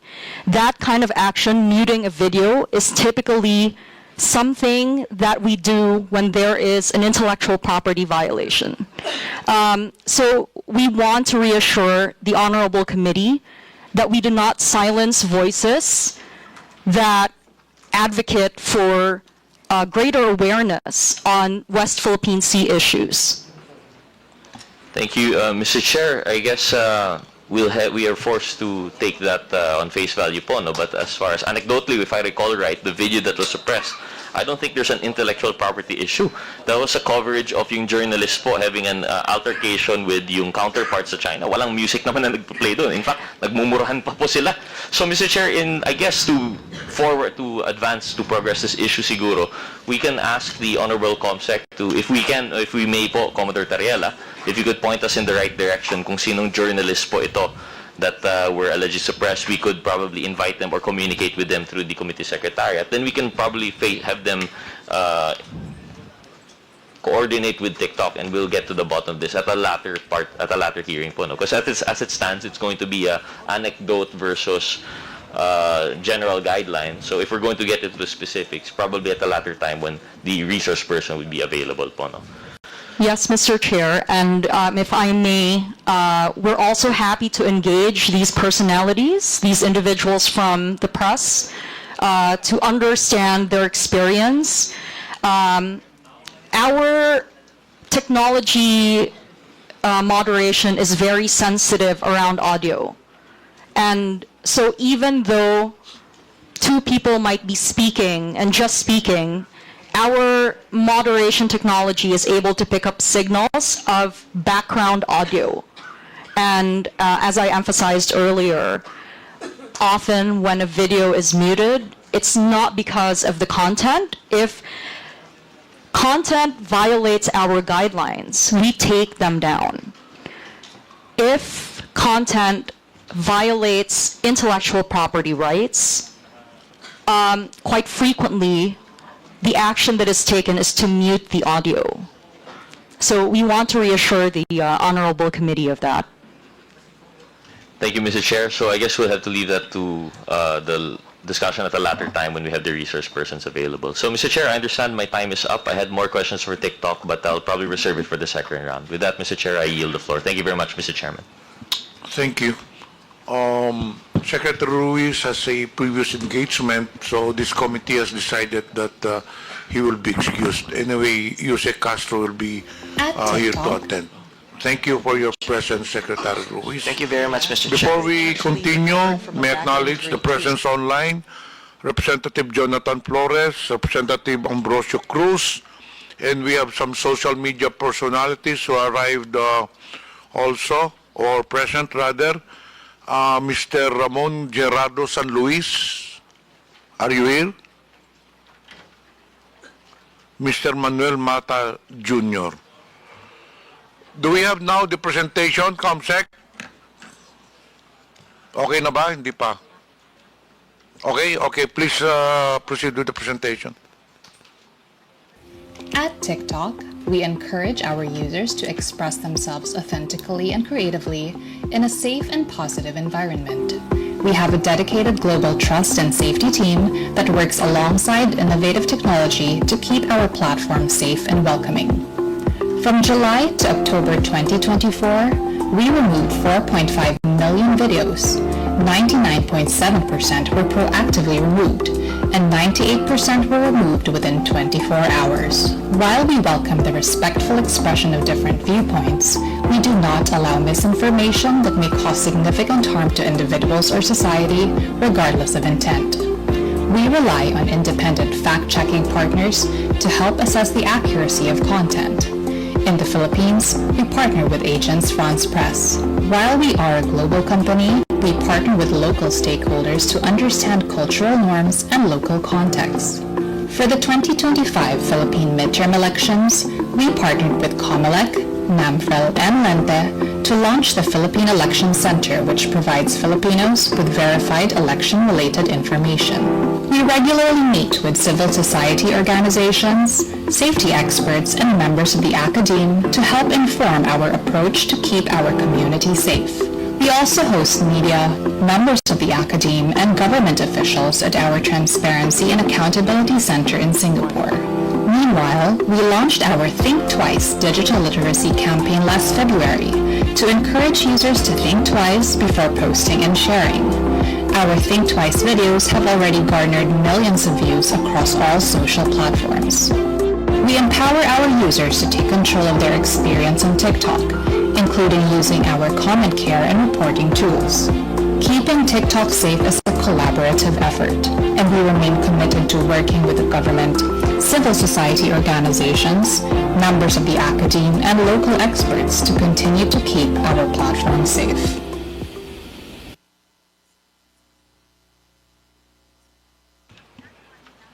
Thank you for the presentation. Do you have any further statement? TikTok?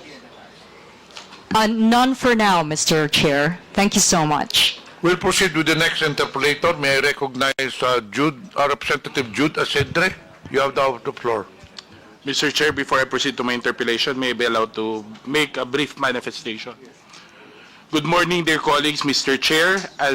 Today we gather to confront the troubling and complex reality of our times, the spread of fake news on social media, and the powerful role that repetition plays in shaping what people believe.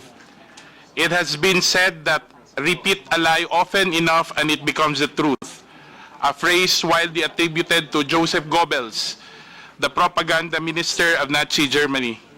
While those words come from a dark chapter in history, they reveal something deeply psychological and disturbingly relevant today. Modern psychologists would call it the illusion of truth effect. When people hear something over and over again, whether it's true or not, they begin to believe it. Repetition creates familiarity, and familiarity often masquerades as truth. In today's digital world, this effect is supercharged. Social media platforms, algorithms, and virality amplify repetition at unprecedented speeds. And at the heart of this ecosystem are individuals, influencers, who shape the opinion, values, and even the beliefs of millions. That influence carries weight, and with that weight comes responsibility. I believe, Mr. Chair, this hearing is not about silencing voices. It is about understanding how truth and lies compete in our public discourse and what role social media influencers play in tipping the balance. If truth is repeated more often than lies, even by a margin, say 51 to 49%, then truth can prevail. But if lies dominate the feed, even well-intentioned citizens may find themselves misled, manipulated, and misinformed. So today, we have the opportunity to ask tough questions. We seek accountability, and more than that, we call for a shared commitment to making truth more visible, more frequent, and more powerful than the lie. Mr. Chair, let me begin. I have a new Facebook account because on Feb 7, my Facebook was deactivated, so I created a new Facebook account just probably a week ago or less than a week ago. Maliban sa Facebook, ano pong mga social media platforms pang yung ginagamit? I use TikTok but sparingly, that's it. Tinuturing nyo ba na trabaho in addition to your professional affiliations itong pag-post nyo o paggamit nyo ng social media? Personally, no, because I don't earn. My accounts are not monetized. But because I'm the social media head of Manila Bulletin, I have to be on top of what's happening on social media. So you consider, again for the record, na your social media activities in a way complement your professional affiliation with Manila Bulletin? I would say so because if you're a journalist, if you're a writer, if you're an editor, you listen to what people are saying on social media because that's how you get the pulse of the people. Okay, thank you. Kailan ka nagsimula sa social media, if you still remember? I'm sorry, I don't remember. Probably as soon as Facebook was created, I think maybe a year or two after I had an account. I don't remember exactly when. So how do you decide on choosing your topics for your content? My personal content? Yes, for your personal account. I don't decide. Facebook has a what's on your mind field, and what's on my mind in that moment is what I write about. So you would say that all this are simply random, spontaneous thoughts that you have over? Yes. So, do you consider yourself, tinuturing mo ba sarili mo na influencer in addition to your professional role as a journalist? I do not know. I'm not a self-identified influencer. I cannot say that I am an influencer, even if I do have a modest following that's below 500,000, because I don't do lives, I don't do YouTube, I have never gone. I only write on Facebook, that's it. I only write on Facebook. I don't do YouTube, I don't do lives, I don't do podcasts, so. But you are aware that with your significant, your modest following on Facebook, as you refer to it, gives you a considerable audience to your postings. Are you aware of that? Not more than the others. Yes, I do have a modest following, but not more than the others. I'm not in the level of Thinking Pinoy, Sasrogando Sasot, Maharlika. I could still go around. I could still go around not recognized by people. So no, I'm not an influencer because people don't know me, but I have a voice. Let's put it at that. I have a voice. But then again, I'll bring back the question. Are you aware of the volume, the size of the audience that are listening, are reading your posts? Yes, because the measure is the likes, the number of likes. So sometimes, I believe, syempre, I don't have proof of that, but in my previous Facebook, I believe that I was shadow banned. So my likes in my 480,000 Facebook was around 5,000, maximum 10,000. Now, this is a new account, and I don't think I've been shadow banned yet. I can reach as many as 50,000, even 100,000. So this is the new account. 50,000 for a single post. Yes, for this new account. Okay. Mr. Chair, just want to put on the record that to put everything in context, no, that the resource person on many occasions, several instances in her previous account, and I'm not so sure because I haven't seen the current accounts, have actually written about this representation, has posted, made post against this representation, but I will take the heed, the advice of the good Congressman Marcoleta that we politicians, public servants should not be onion skin, and I will make sure that I'll be as objective as possible with my questions. Can I reply to that, Mr. Chair? No, I will continue with my questions, Mr. Chair. Mrs. Crescent, ano po ang klase ng content ng inyong pinopost? Political, personal, lifestyle. And many of these basically what my life is in the public. Anything, food, films. Political is a big part because I am politically inclined. I like talking about politics, but it's not the end-all and be-all of my account. How many percent would you consider those would carry political? How many percent of your posts would you consider would carry political themes? In my old account, probably 70, 80%. I'm not sure. I don't measure it's spontaneous. I don't set out to I don't have a quota. And you attribute this simply because you are because I'm very politically politically aware and I'm very politically passionate, sir. Sa mga content mo, may naalala ka bang pinakamaraming engagements, views, likes, or whatever impressions? Yung pinaka nag-trending na post mo? Top of mind. Sa old account, ang pinaka nag-trending na post was the death of Stan Lee. It's not a political post, the death of Stan Lee, the creator of Marvel. Sa new account, my sadness over PRRD spending his birthday alone in his cell in The Hague. Yung sa mga political post mo in the previous account, ano po yung pinaka nag-trending? I don't remember exactly, but it's always about the former president. So sa tingin mo, bakit nag-trending isang post ni Crescent? I don't know. Maybe because it resonates with people. Because I have never boosted a post.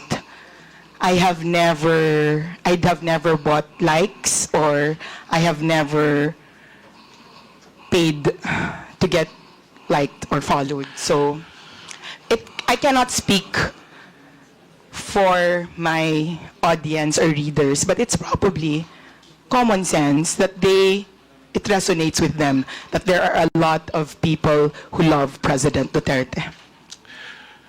May mga contents na sinasabi na non-political o may mga post ka naman na masasabi mong hindi nag-viral, ano? Actually, I don't know what the parameters are for what is considered viral. I don't know. Or let's say, anong klase ng content naman in your experience ang hindi nagkaroon ng maraming engagement? May naalala ka ba na... It does not, I do not look at how many likes I get. And whether or not they go viral is not very important to me. I write what I write, whether I have 1 reader or 1,000 readers. But when you post something, do you also engage with your those who make comments? When I have time, and when you do that, have you considered ano yung mga dominant demographic ng yung audience na usually mo napapansin? Are these like-minded people? Are these... Mr. Chair.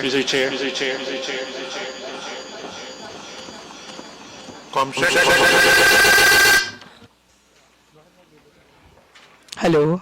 Okay. Okay na? Okay. So, I assume that as with any page, you attract like-minded people. So the reason they're on my page is that they read me because they think I think like them. So even with, and it's not just political, even if you have pages for hobbies or entertainment, the people who go to your page are the people who like reading that sort of thing. And you think this is the reason also why people follow, they like, they comment your posts because they agree with your posts? Probably, yes, I think so. And you think... But just to clarify, I also have people who go to my posts just to oppose what I say. So it's not as if it's an echo chamber. It's not. Because there are people who go to my page and there are people who are trolls. And when you look at their accounts, those are new accounts, locked profiles, and they say the same thing. So it's not there's no echo chamber in today's social media because there are trolls on pages and there are people who oppose what you say. It's good that you pointed that out, but let me ask, do you think in your engagement with those who are posting, with your post, you think that the content of your post actually influence the minds of other social media users? Have you ever found yourself quoted, reposted, shared in other social media accounts? Yes, they are, but I always maintain that they would not be reading my page if they were not already feeling or thinking what I'm feeling. And a lot of the feedback that I get is that people saying, you articulate what I am feeling, except that I do not have the words or the talent to say that. So I think majority of my readers are those people who want to express their frustrations or express their hopes and are not just, I do not have my writing skills. It's good that you mentioned about feedback. So, have you ever received feedback that people are actually saying, it's good that you exposed this, that you wrote about this because I'm learning, I get to know what's happening, I get to understand the issue more? Yes, but that's not specific to social media. I am an editor, and if I write articles for the newspaper, it's always all the articles that you write, whether they're for social media or for traditional media, you're writing it to expose, inform, entertain, empower. But let me go back to the social media. Let me limit to the social media posts. Have you ever received feedback saying that they have learned, they're thankful that you have exposed, they have learned something, they've been influenced by the information that you posted in your social media account? Sir, I do not think that I am at the level of investigative journalist who have exposed something. I just say what unfortunately, I'm not the kind of journalist who can do exposés. So unless it's something of my personal knowledge, I don't think that somebody has thanked me for exposing something. So are you sure that in your social media posts, whether in your previous posts or not, you have not exposed any public official or agency of the government whatsoever? Remember, you're under oath. Not that I remember, and I know that I'm under oath. I don't remember anything exposing a public. And if I'm going to do it, I'm going to do it in my job for Manila Bulletin, not on my page. So I am more protected by my office. I will go back to the question.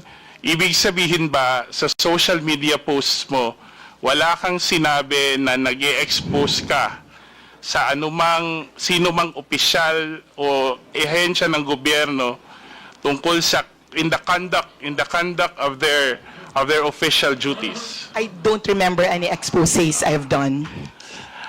Mr. Chair, is it possible that the committee subpoena Meta for a copy? I understand that Meta keeps a digital copy of all the postings over a considerable time. I move that we subpoena the social media posts of Mrs. Crisette Chu.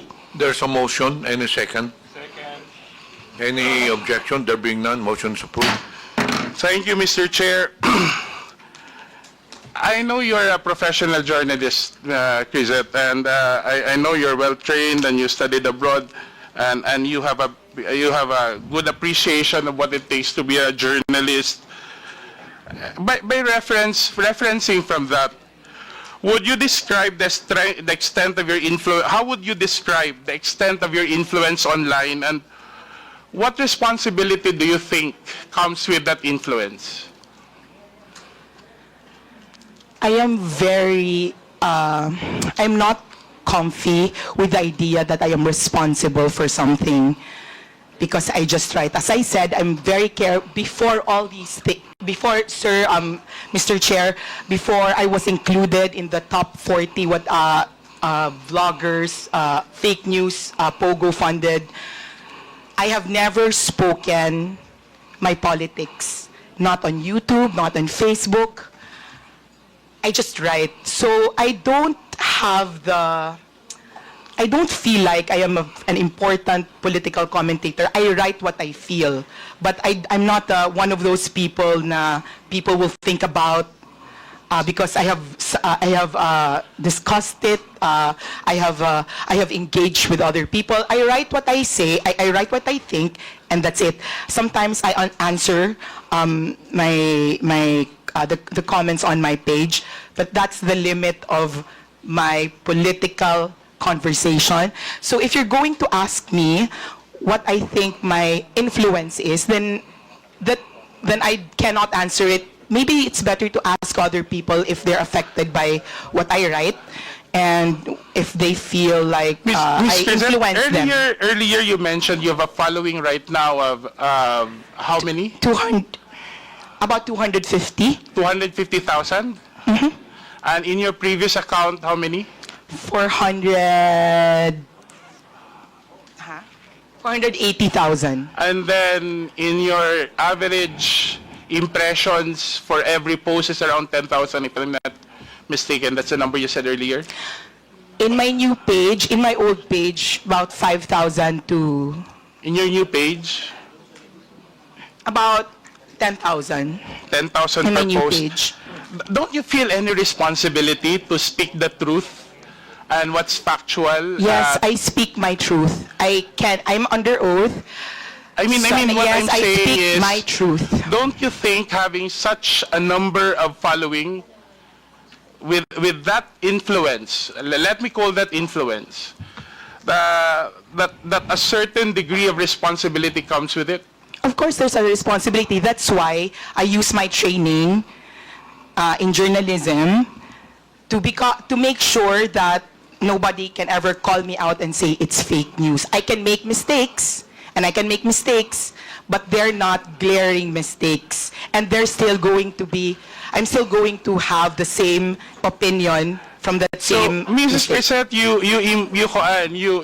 you stand by saying that you are faithful to your journalistic training in the course of determining or choosing the content, the tenor, and the language of your post.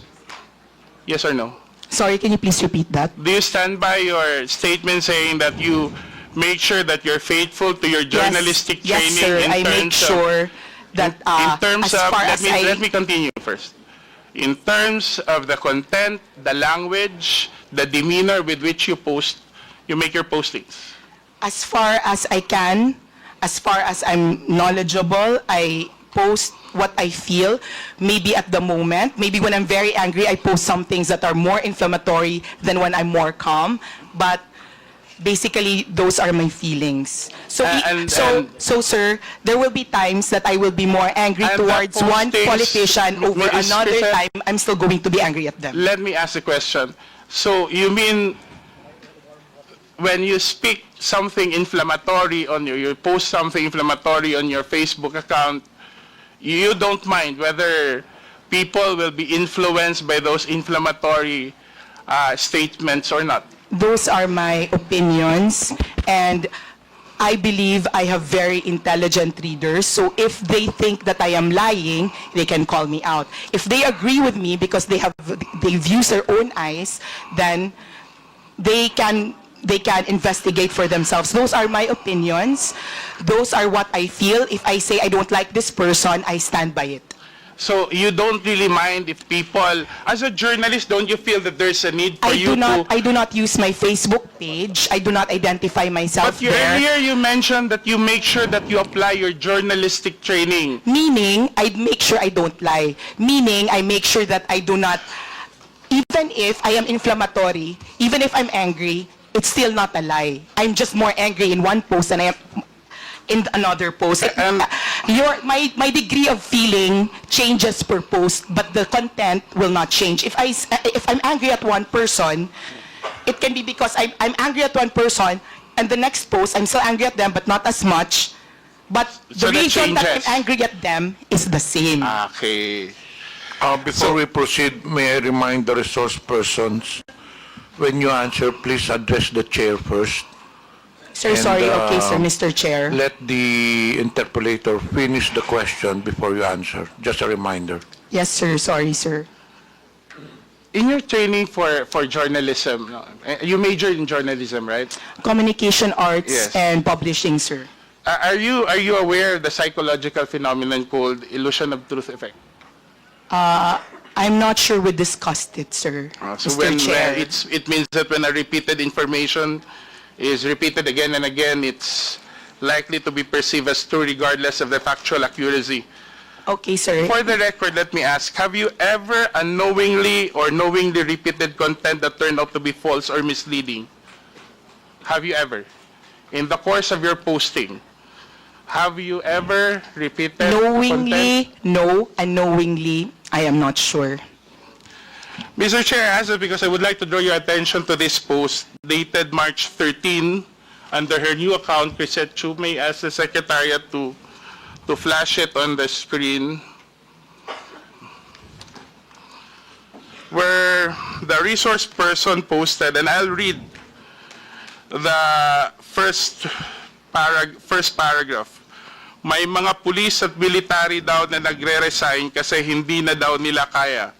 Marami daw. They cannot be part of this government daw.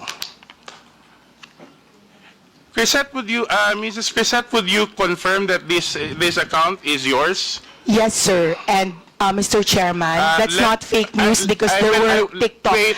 And kindly, sir, Mr. Chair, finish the post, sir, to read. Finish the... Kasi nakakahiya. Hindi ako, sir. Ms. Chrisette, as I've said, please let the representative finish the question first before you answer. Let us observe proper decorum. So this is your Facebook account? Yes, sir. Did you post this? Yes, sir. I post the in entire this first page, first paragraph, you stand by your statement that you said na maraming, let me read it verbatim, na may mga pulis na military daw na magre-resign kasi hindi na daw nila kaya. Marami daw. They cannot be part of this government daw. Tama po ba? Yes, sir. And then kindly Saan mo read. nakuha yung impormasyon na to? Sir, if you go on TikTok, there are policemen.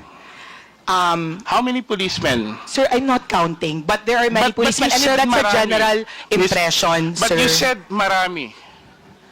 So, Yes, so sir. you just Marami, post sir. it on the basis of a single, Yes, sir. 2 or 3 posts? Yes, sir. I will not count all that, but there's a general impression, sir.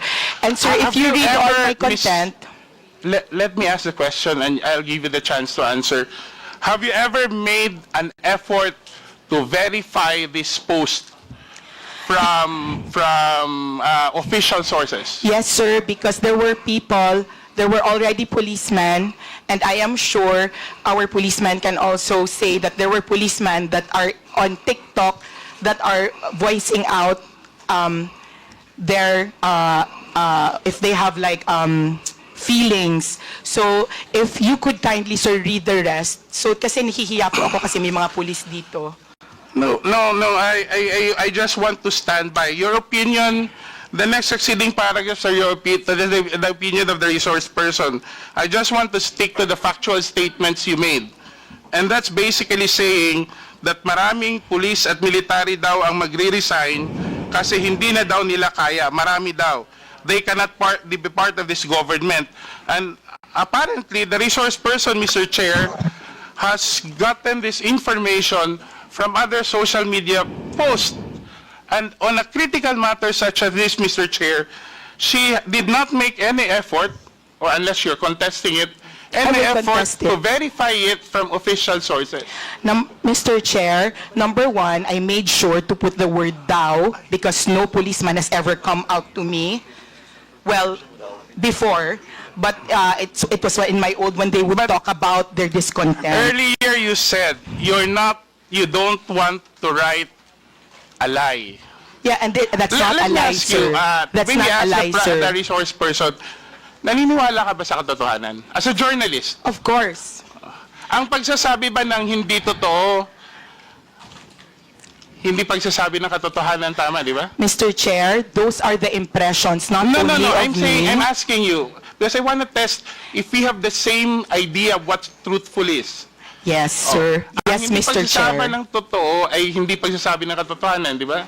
Yes, Mr. Ang Chair, hindi and I pagsasabi ng maintain. totoo ay kasinungalingan. Tama. Yes, sir, and I maintain I'm speaking the Ang truth. pagsasabi ng half-truth ay pagsasabi din ng kasinungalingan. I am maintaining that I am speaking the truth of the impressions made on social media. Okay. Thank you, sir, I don't Mr. want to Chair. argue with her position, Mr. Chair, but I just want to bring the attention of the committee to a news article showing the official position of the PNP. Can we flash that on? Can we flash that on the screen? Comsec, please flash the content.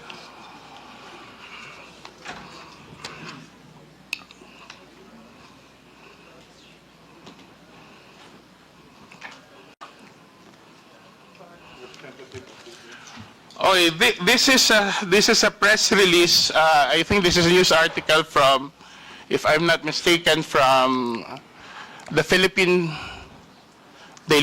Star, saying basically, according to the spokesperson of the PNP, hindi daw totoo ang nasasabing mass resignation ng mga miyembro ng PNP. Tiyak po ang pagkakasabi na walang isang miyembro ng PNP ang nagbitiw mula sa kanilang posisyon pagkatapos ng pagka-aresto ni President Duterte. Pinabulaanan nga po niya ang ilang partikular na mga post at larawan na kumakalat sa social media tungkol dito. So have you read this article after your post? Mr. Chair, no, I have not read that article. And Mr. Chair, this article exactly affirms what I said earlier, that the mass impression of laymen like us, civilians like us, that there were mass resignations. The fact that the PNP... But Madam Chair, Mr. Chair, you just said, yet you do not share lies on your post, sir, diba? Sir, I shared, ano tawag? Mr. Chair, that's what I said, kaya ako nag-include ng daw, these were impressions. The fact, sir, that our PNP had to write a press release means kami na hindi kami, wala kaming statistics, these were the impressions that were coming to us. So you're saying that this is something sir, that can I you also just... finish? Okay. Why it's not fair here? Okay, Mr. Chair, does it mean that you have simply written this post out of your personal impressions or the impressions of you believe are posted in other social media without even making sure whether there is enough basis or have made any effort to verify your statements? Mr. Chair, if I am not an insider in the PNP and they had to release that information, it means that they are correcting the general impression of masses like us. The fact that they had to write it means that there's a general impression, and to our policeman here, I would like to And when you make address you those, that, Mr. Chair, when you make those impressions, you don't have any regard whether, now you find yourself apologizing to the policeman No, here. sir, the So reason you I am didn't make any apologizing effort- is because my post was Mr. not Chair, about... Mr. Chair, can I Point of just order. please give me time to explain? Because it's been talked, Ms. please, sir, Crescent, kindly. in accordance with our rules, as I've said earlier, this will be the third time that I'm telling all the resource persons, let the interpellator finish the question first. And in fact, if I impose the rule strictly, the resource persons can only speak until I recognize you. Thank you, sir. Kung pwede lang patapusin nyo yung tanong bago kayo sumakot para hindi tayo magkakagulo rito. Babalikan ko yung tanong ko. Thank you, Mr. Chair. Ms. Garcet, sa dami ng followers ninyo, in putting out information or posting items such as what has been presented before this committee, are you saying categorically that you do not feel any responsibility for the weight and for the consequences of your posts? Can I answer now? Yes. Okay. Mr. Chair, I am saying that I am merely writing about what I see as the pulse of the masses, which is that they were afraid that there were policemen. That's why also I am very careful that I said thou. And to our honorable policeman, I'm not apologizing because I wrote that. I'm apologizing because you don't know the context of what I wrote. And what I wrote was, please don't resign. Because if you really want to make a difference in our country, you can best do it from the inside. It was not a condemnation of people who were resigning, but a reminder that if you're given a rare opportunity to change something that you do not like, do I it think, Mr. from Chair, the inside. no, I think, Mr. Chair, the resource person is not answering the question because we want to focus solely on those first two statements, which I think carries a significant weight. Yung pagsasabi na maraming pulis ang nag-resign at nagbibitiw, whether it's DAO or what, we're presenting a scenario that could be harmful even to national security. And in fact, if you ask me, personally, there should have been legal consequences for this. I don't know. We have a representative from PNP, so we can hear from it. Mr. Chair, do we have somebody from... Yes, General Torre, can you please answer? Mr. Chair, General Torre, have there been any incident of massive resignations following the arrest of the former president? If the qualification for the word massive, sir, is more than the normal, then there's none, sir. But there are regular resignations, but it's not connected to this issue, sir. Thank you, Mr. Chair. What I'm trying to point out, Mr. Chair, is kung hindi ang isang social media influencer or somebody who uses social media doesn't feel responsible for one's postings, no? At even doesn't consider that whatever effect it may have on the minds of many others na nagbabasa o nakakabasa dun sa mga post niya, I think, Mr. Chair, we're treading in dangerous ground here. Kasi clearly, an audience of 10,000 per post is no small following. And I think, whatever the circumstances are, it's incumbent upon those who use social media to take responsibility for their postings, especially when such matter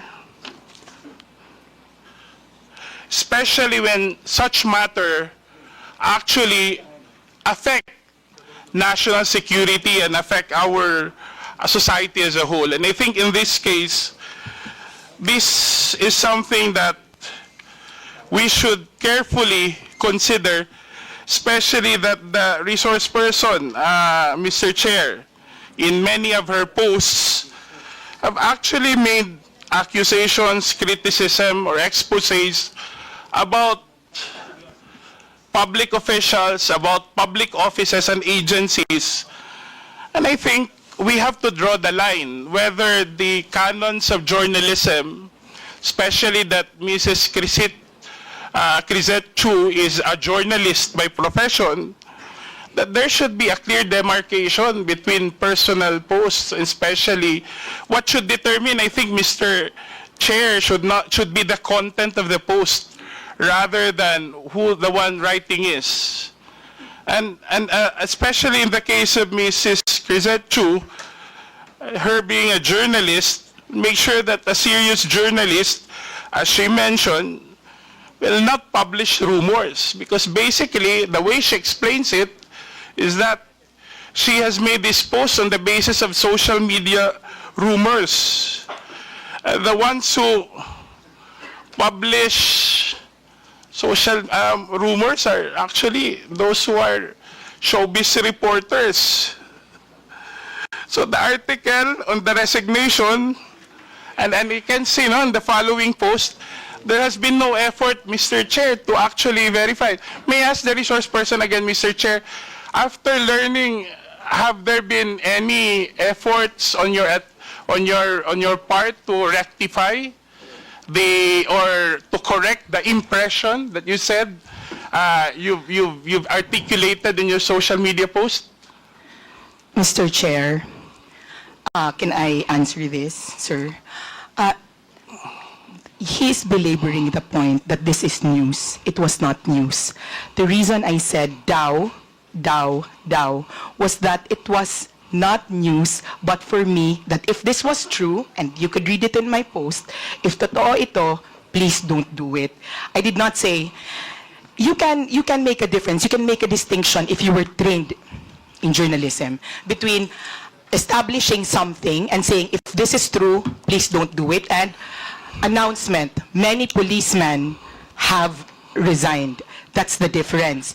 I wanted to predicate what I wrote with something that was daw, because it was a reminder to our policemen that please do not leave us, please think it through, that you can do more inside. So, sir, for me, it was more an opinion piece based on the general impression of when I wrote it, sir. So now it's an opinion piece, Mr. Chair. That's All how my she's articles referring on you. Facebook are opinion pieces po, So, sir, Mr. Chair, this would be my last point.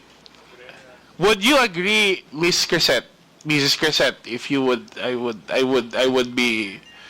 would be so direct, that what you've written on your post is simply somebody's ranting, sensationalizing a rumor heard on social media without no effort to verify, with simply the effort to create some questions or to insinuate a situation that would actually affect national security. Because that's how you explained it. You simply sensationalized a rumor you heard online without considering, without even taking the effort to verify, and without considering the possible effects on national security on a matter that is very sensitive given the political situation of the country right now. And you feel no responsibility whatsoever to the 10,000 impressions or readers that who may be influenced by the opinions that you raised. You really don't care about what people will do or say or take after reading your post. Is that correct, Mrs. Crisette? Mr. Chair, I will reply now. Okay, sir, I do not feel any responsibility because my conscience is clear. It was not phrased as news. It was something... I agree na, Mr. Chair. Sir. I agree na. I'm not saying, I agree with what you're saying. It's not news. But you simply sensationalized on social media a rumor that you've heard or read or whatsoever without any effort to verify it as a responsible social media user, and without consideration that given your following, the people who read and actually listen to you on a matter that's sensitive to national security. Mr. Wala Chair, kang pakialam kung anong gagawin at iisipin ng mga tao, basta sinulat ni Crisette Chu, naniniwala yung mga tao, bahala maniwala sila hindi. Wala kang pakialam doon. Mr. Chair, may I already reply? The fact that the PNP felt there was a need to issue a clarification meant it was not me who thought about it, that it was the general sentiment of a lot of people because there were a lot of posts going around. I never claimed to have first-hand information about this. That's why it was very important to me to say But neither marami daw- did you, Mr. Chair, neither did you say also in the same post that I do not have a first-hand information about this. Diba? Yes, Wala ka Mr. naman Chair, sinabi. that was why I said daw, and it was not faced as a news. 3 words but does not, I mean, but for me as a reminder to our policemen, sir. Okay, granted arguendo that that's the case, no? Now that the PNP has actually explained, and you even hear General Torres say, Mr. Chair, Mrs. Crisette, that it's not true. Are you willing to apologize for anybody who may have thought wrongfully? You should say, you claim is not your attention. Are you willing to apologize to those who may have thought or have taken your statement as truthful and factual?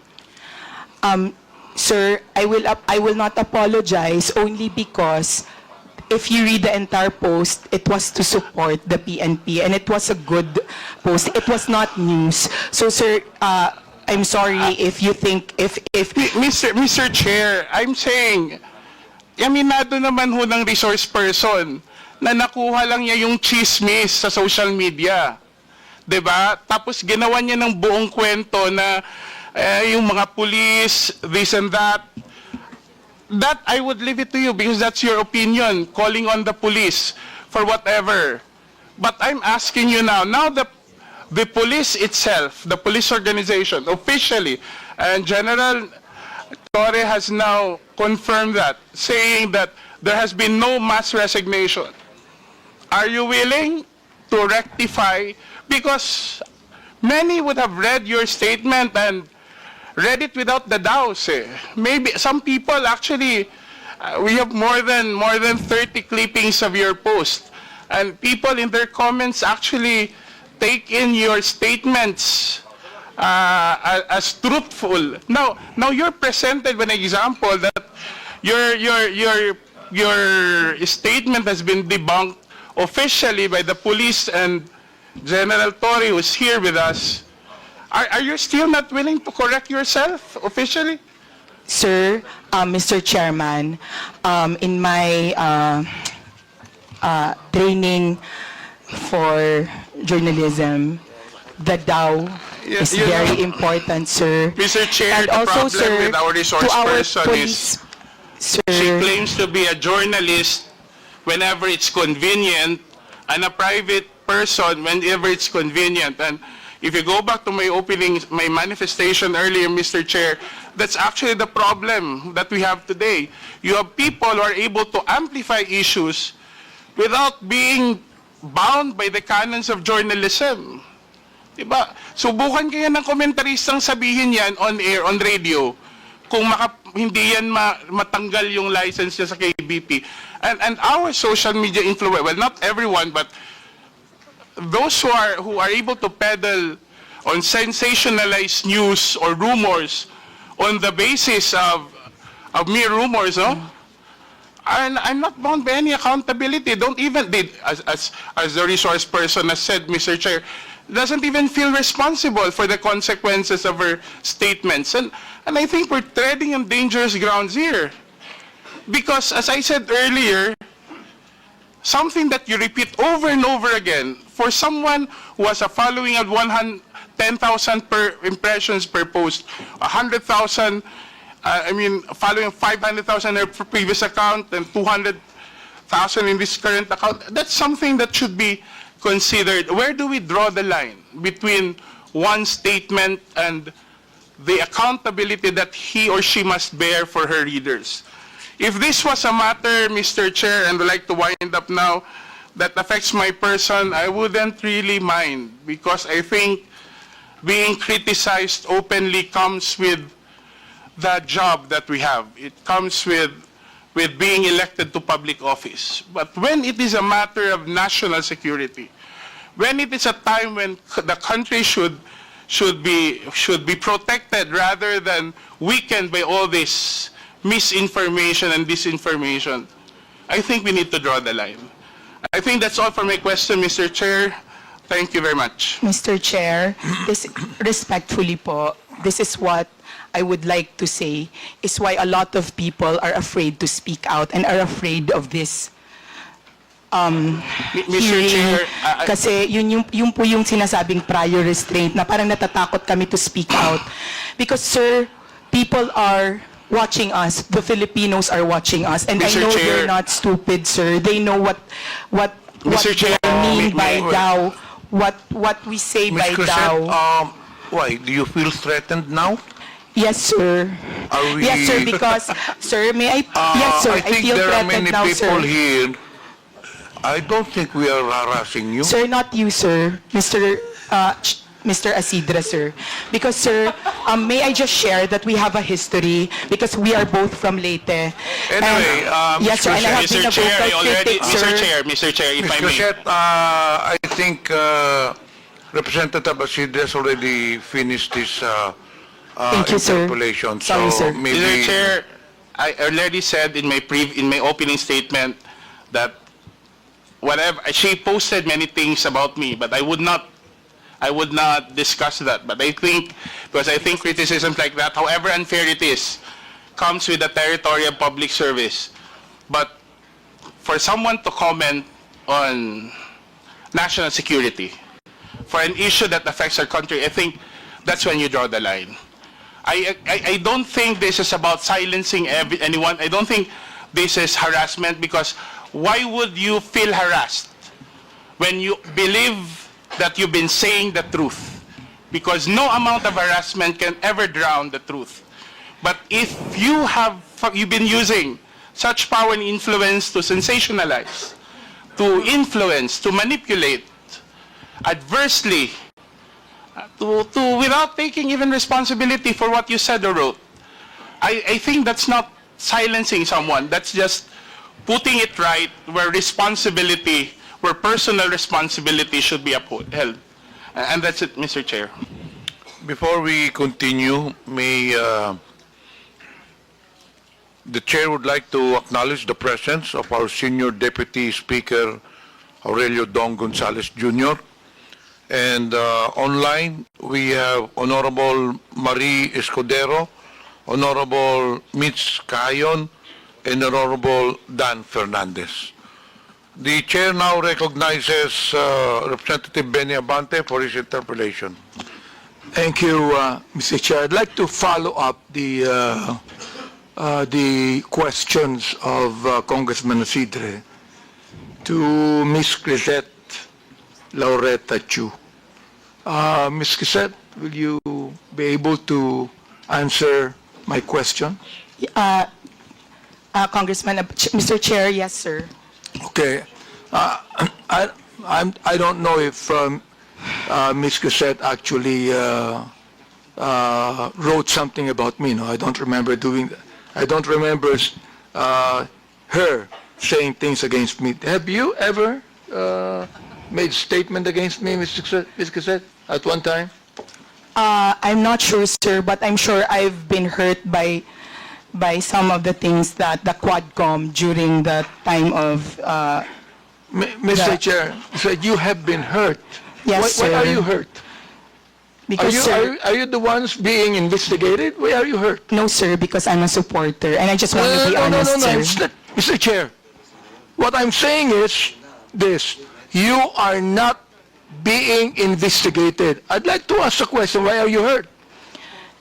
Sir, Mr. Chair, I will just answer honestly. For example, if you are a supporter of a certain politician, as I'm sure your supporters in your district in Manila know, if somebody you love or support is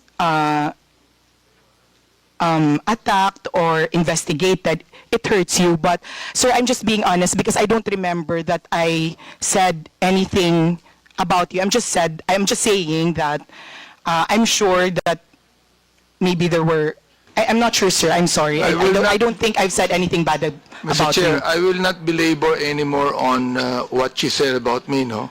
But I just would like to reiterate what Congressman Jude has been saying all along. You said, you're a journalist, right? Yes, sir. Okay, I'm not a journalist. Yes, sir. And you said a while ago that you write what you feel. Am I right? On my Facebook, sir, not on my job. Yeah, you said you write what you feel. Am I right? Yes, sir. Okay. Now, I do not need to be a journalist to write what I feel. Am I right? Yes, sir. All right. So why do you always say you're a journalist? Because they asked me, sir, what I do. You were not asked about being a journalist. You said it, that you are a journalist. Now, Sir, being a journalist, Mr. Chair, binanggit mo yung daw. Is that what you feel? Or are you trying to say now that that is what the masses feel? Mr. Chairman, that's what the impression I got from the social media platforms. The like TikTok. impression Yes, sir. that you got. We call it social media impression, sir. Well, I'm quite ignorant with the social media impression, Mr. Chair. But what I'm saying is this. You said that you write what you feel. Now, when you said daw, na maraming nag-resign na mga pulis, daw, all right? You were not writing what you feel. You were actually writing what you think the masses feel. Am I right? Sir, in the first part of the sentence, yes, sir. And then the second part of the post where I had my own opinion, it was what I felt, sir. So you believe that what you were writing, what you believe to be what the masses feel? Yes, sir, that's right, sir. All right. So you're not writing what you feel, actually. Yes, sir, as well, sir. Therefore, you were wrong in your first statement. Yes, sir. Okay, sir. Good, very good. I'm so glad that you admitted that. All right. Now here it's... In light of the new information, sir, in light of the press release, I do not need you to sir. explain. I don't need you to explain, Mr. Chair. Yes, sir, thank you. You admitted you're wrong, and that's it. Yes, sir, thank All you. right. Now, I'd like to ask General Torre here. You answered a moment ago, General Torre, that when you speak of a mass resignation, there's none. There's none. Will you please explain further so that Ms. Crisette Chu will be able to understand that is not what the masses feel? Well, there's really nobody on record who filed their resignation, sir, just because of the Duterte arrest, sir. There's none on record right now, sir. Do you believe that, Ms. Crisette? Do you believe the statement of General Torre? Yes, sir, because he has the insider information. I believe him, sir. Would you now please write something about that? Even if you do not apologize, would you now please write Yes, something sir, about if you that, wish, that you sir. believe, now, just a moment, that you believe that with the statement of General Torre. Would you please write that? Yes, sir, I will write, sir, that according to the PNP, there were no mass resignations due to the Duterte arrest. Thank you, sir. And therefore, you were wrong. Yes or no? Yes, sir. Okay, thank you very much for admitting that again. All right, now, I would like to understand what you wrote also here, December 28, 2024. I have the copy here, and the picture, I was actually asking my colleagues here, who is this lady in that picture, and I was told that this is the daughter of the former president.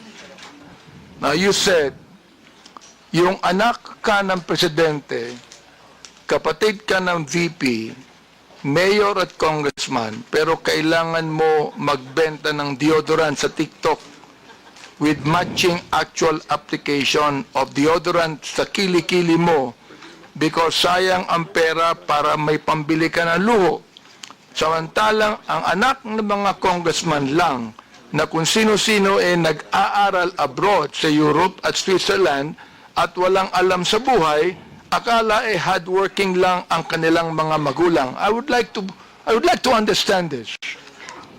I would like to understand what you feel about this. Now, you tell us right here in this committee, anong ibig sabihin nitong impression na ito?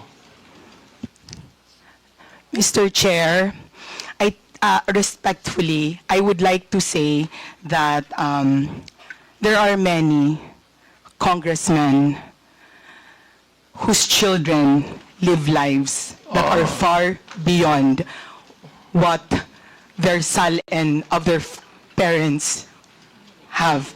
Well, Mr. Chair, to inform Ms. Crisette that I have 3 children, and they never went to Switzerland to study. Yes, sir. Not Okay. you. It's not you, sir. All right, not me. Yes, so sir, not therefore, you. who are you referring to? Sir, I would not... You give us names. Who are you referring to? You made a statement that there are a lot of congressmen. Therefore, you tell us now, who are you referring to? Sir, Mr. Chair, respectfully, my counsel does not want me to mention. Your counsel is wrong. You made a statement, samantalang ang anak ng mga congressman. You made that statement, maraming congressman. So I'm asking you right now, sino-sinong congressman yon na may mga anak na nag-aral sa Europe at Switzerland na walang alam sa buhay? Yun ang ibig sabihin nun. Yun ang impression mo, di ba? Alright, you tell us now. Because that is not only an impression, Mr. Chair. She is telling us something that she believed to be true. Your Honor, as counsel for resource person Mr. Chair, issue, does the council have the right to speak in this committee? The council should wait for the chair to recognize you. Representative Bante first. Right, I'd like to find out, because look, nung sinabi mo, ang mga anak ng congressman lang na kung sino-sino nag-aaral abroad sa Europe at Switzerland at walang alam sa buhay. That is not only writing what you feel. It is writing what you know. That's your conclusion. Therefore, I would like to find out, sino ang tinutukoy mong congressman dito? Ipangalan mo na. Oh, palagay ko walang congressman. Matatakot dito. Meron bang mali, Mr. Chair? Is there anything wrong with any congressman who can afford to let his children study in Europe and Switzerland? Is there anything wrong with that, Mr. Chair? Let me ask you, yes or no, is there anything wrong with that? Ms. Crisette, kindly answer the question. Mr. Chair, Mr. Chair, may I be allowed Would you allow the council? I will allow counsel to speak first after she answers. After she answers. Okay, Your Ms. Crisette, Honor, please answer the question. Your Honor, to facilitate the expectation of the Honorable Congressman, may I be allowed to give 1 minute just to confer with my client, Your Honor? Attorney Bello, tapusin muna natin yung question to Crisette. Pag na answer niya na satisfactorily, then we can proceed with your manifestation. Ms. Crisette, please answer the question. Yes, sir. Your Honor, Mr. Chair. my request is Ms. that Mr. Chair, Sec. Your Bello, wait until you are recognized. Crisette Chu is being recognized as of now. We have rules to follow in this. Ms. Crisette, kindly answer the question. Sir, Your Honor, just reconsideration, Your Honor. My request, Your Honor, is that before my client will answer, may I be allowed 1 minute to confer Mr. with Chair. Your Honor, to Mr. Chair. clarify Hold on. with the Are you permission of the referring to Honorable a Congressman. legal advice? Would you like to confer with your client? Yes, Your Honor. Okay, you just- confer with your client first. Yes, Your Honor. We have a 1 minute suspension. Thank you, Your Honor. Thank you. thank you, sir.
Hearing resumed. Representative Abante, you have the floor.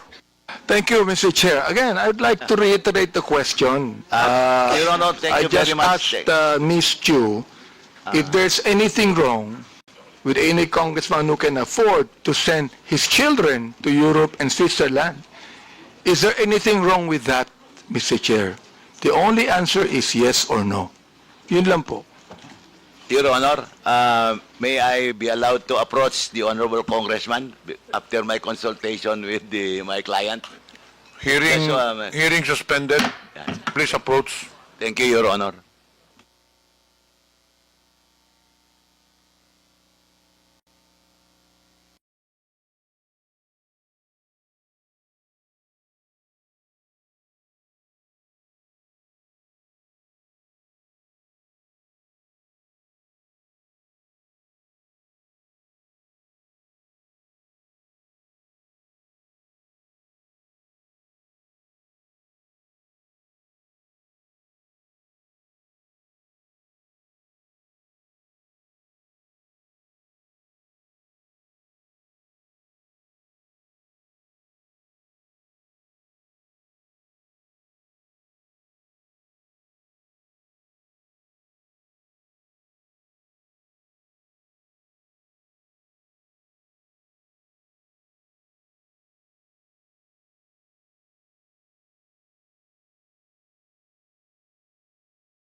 Chair, I would like to give way to what her attorney said, no? And again, I would like to ask Ms. Chu to respond according to how her attorney advised her.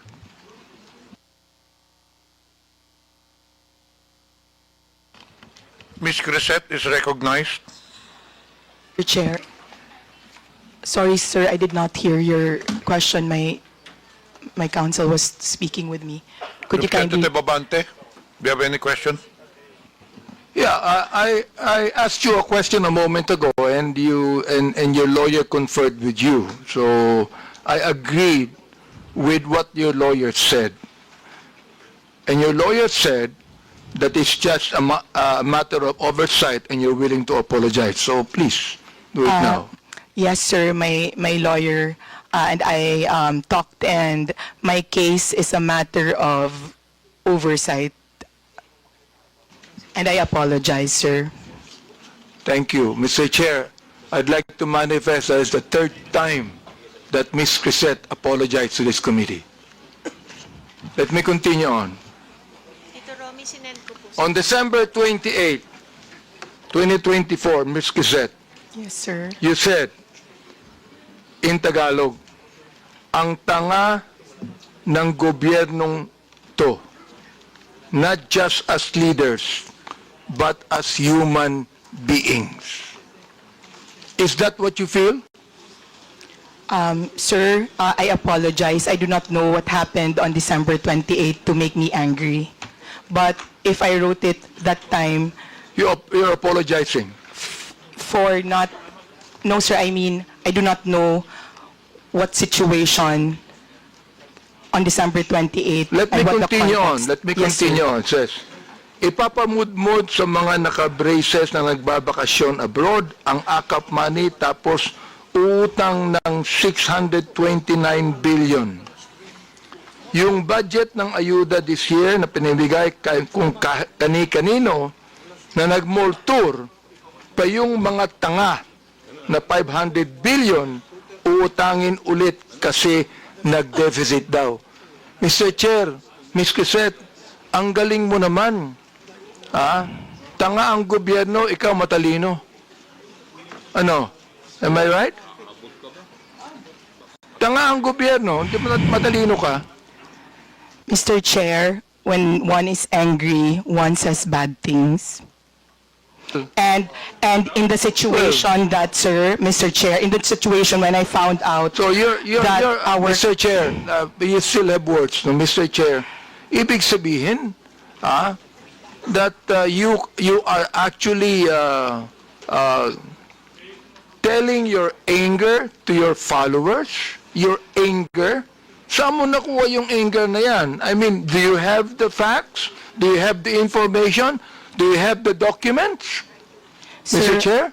Sir, nasa news po na uutang tayo this year and last year. Sir, sir, please, Mr. Chair, kaya ako nagalit kasi may nakita akong nakaakap na nakabrace tapos sir, I am not laying it on the congressman. I am laying it on the person who gave that person 5,000 despite na, sir, kasi taxpayer kami. Masakit, sir, na makikita namin na... Ms. Crisette, may I ask you the question, how much taxes did you pay? And I will tell you how much tax I paid. Sir... Ang katwiran mo, you're a taxpayer. Bakit? Anong palagay mo sa akin, di taxpayer? Sir, hindi naman po kayo yung sinasabihan ko ng tanga, Mr. Chair. Kaya tinatanong kita, Mr. Chair. Of distributing the Chair, up. tinatanong kita kung saan mo kinuha ito. Sa news mo lang pala kinuha eh. Wala kang documents. You cannot even tell me if you're telling facts or truth. Sir, nasa news po kasi na mag-uutang tayo. My goodness, ibig mo sabihin, you're going to base your statement, tanga ang gobyerno, sa news na nabasa mo, Mr. Chair, and then you're telling me you're a journalist, and you're telling me that you're speaking the truth? Mr. Chair, respectfully po, those are my feelings. Kasi binamigay natin yung pera sa Therefore, APAP. if that's your feeling, Mr. Chair, I demand that you apologize to this committee. I will apologize, Mr. Chair, for my bad words or for... I apologize for my bad words, sir. I apologize for saying the word tanga in my post. Maraming salamat, Mr. Chair, for admitting that, no? Siguro naman, makikita mo naman ang gobyerno, sasabihin mo mga tanga kami, siguro, pinapalagay mo, alam mo sa akin, Mr. Chair, ang pinapalagay ni Ms. Crisette, yung audience niya, mga tanga eh. Yun ang pinapalagay mo. Hindi ang gobyerno. Yung audience mo, mga tanga, kaya papaniwalaan nila ang sinasabi mo sapagkat yung audience mo mismo ang hindi nakakaintindi. That is fake news, Mr. Chair, and that is what we're investigating right now. You see? I hope that you understand that, Mr. Chair. Ms. Crisette, do you understand what I'm trying to say? Ikaw, nandito sa akin yung mga sinabi mo tungkol sa amin, ha? Hindi ako sumagot dyan, eh. Hindi ko na kinakailangan pang i-belabor yan. So, anyway, Mr. Chair, nakita ko naman na Ms. Crisette is now apologetic to what she said. I'd like to continue on, and I would like to ask TikTok here. Ms. Peachy, I can see that you are a very good English speaker. Hello, good afternoon, Mr. Chair. Yes, you are a very good English speaker. Are you an American or a Filipino? Bisaya ko, sir. Yun. Bisaya pala. Bisaya pala. Oh, okay. Kanina English ka na English, nakala ko Amerikano ka eh. Mr. Diba? Chair, wa may makasabot og Bisaya diri. Gamay ra. Bisaya. Makasabot si Chairman Bisaya. Makasabot Yes, sir. si Bisaya. May hapon, sir. May May hapon. Okay, Representative Ito, Abante. Mr. Chair, I'd like to ask you a question. Who owns TikTok? Mr. Chair, ByteDance is the parent company of TikTok. Who? ByteDance. ByteDance. Yes, Mr. Chair. Where is that located? What's the ByteDance- headquarters of ByteDance? I believe, Mr. Chair, the headquarters of ByteDance is in China. In China. Yes, Mr. All right. Chair. ByteDance in China. I heard that ByteDance has connection with the Communist Party of China. Mr. Chair, no, that's not true, respectfully. So you have that information, it's not true. Mr. I have Chair, some that's correct, information, it's it's not true. true. Yes, it's not Meron true, ako Mr. Chair. information na totoo. I'm na sorry, mayroong Mr. Chair? connection ang ByteDance sa People's Republic of China. Wala. No, Mr. Chair. The Chinese government Miss is... Pichi, Mr. Chair, no company in China can exist without any connection with the People's Republic of China. Communist Party of China. No company in China would ever exist without any connection with the Communist Party in China, Mr. Chair. Do you believe that? Mr. Chair, I'm happy to explain the ownership structure of ByteDance. 60% of ByteDance is owned by global investors, including General Atlantic, Susquehanna, and also SoftBank.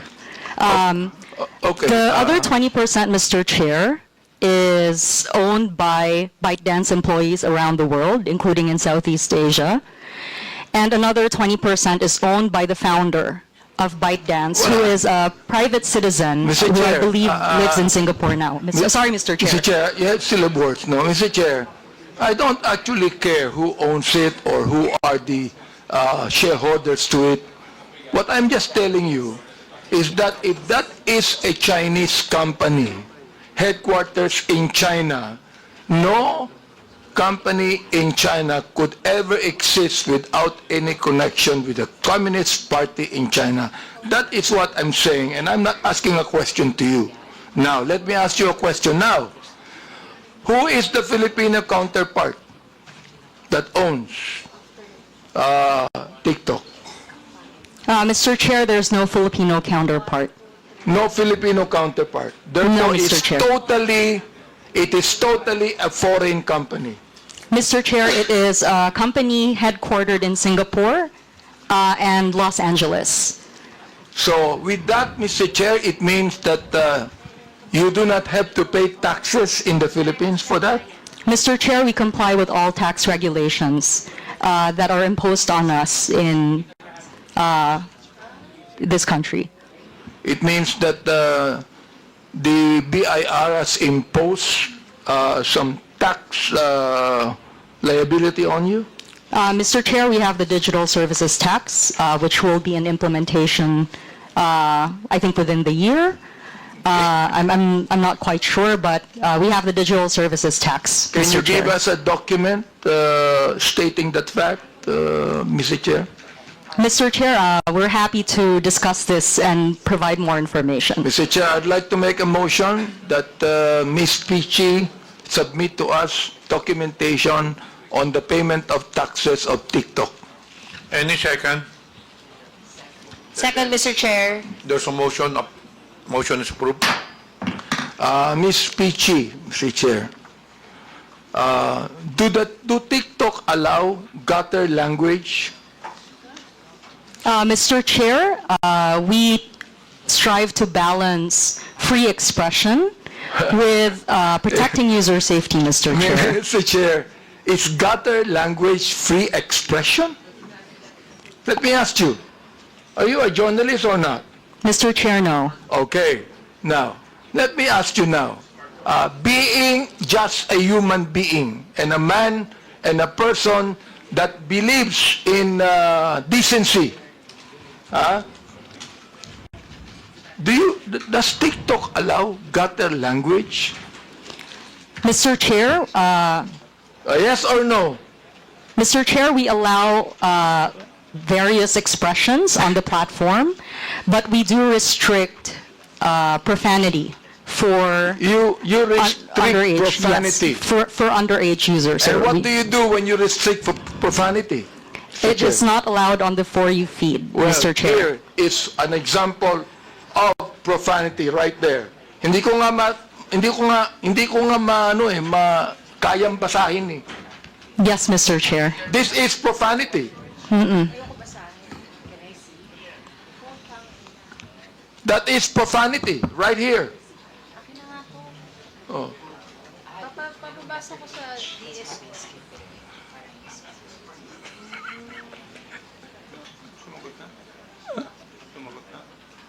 Di ba?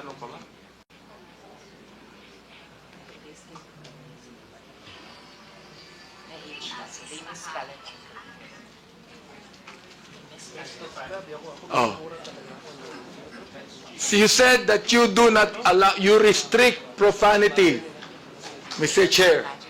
And this is profanity right there.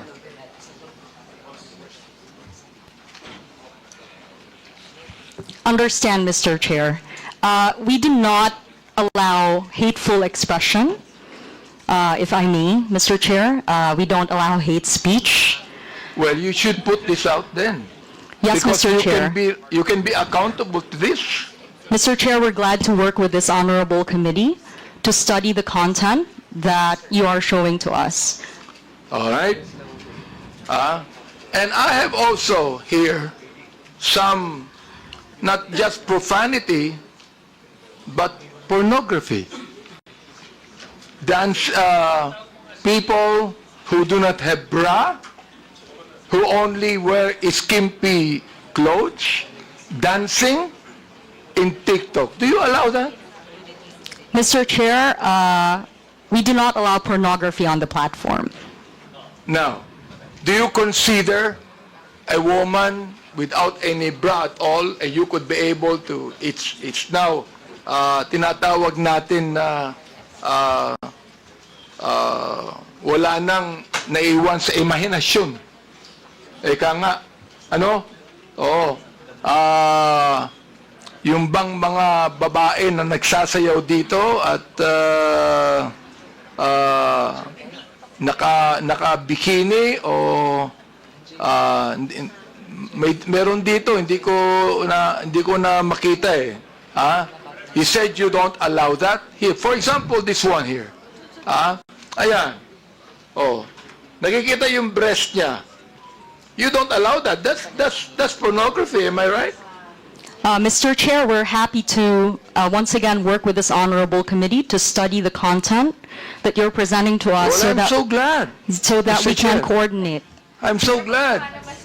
Oh, kasi alam nyo, hindi ako sanay sa TikTok eh. Ngayon ko lang talaga tiningnan itong maigi eh.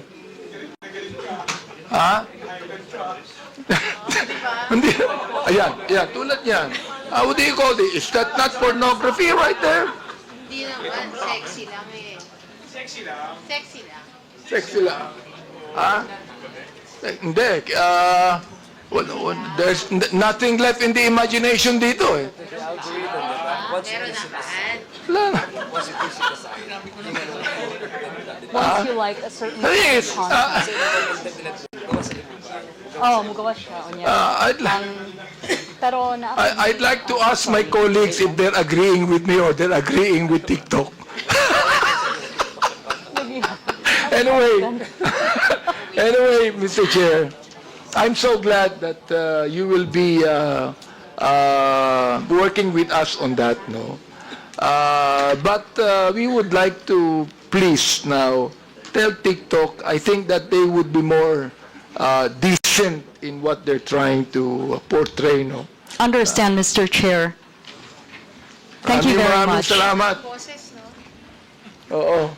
Oo. Galing mag-English eh. Bisaya ko, sir. Bisaya pa. Okay.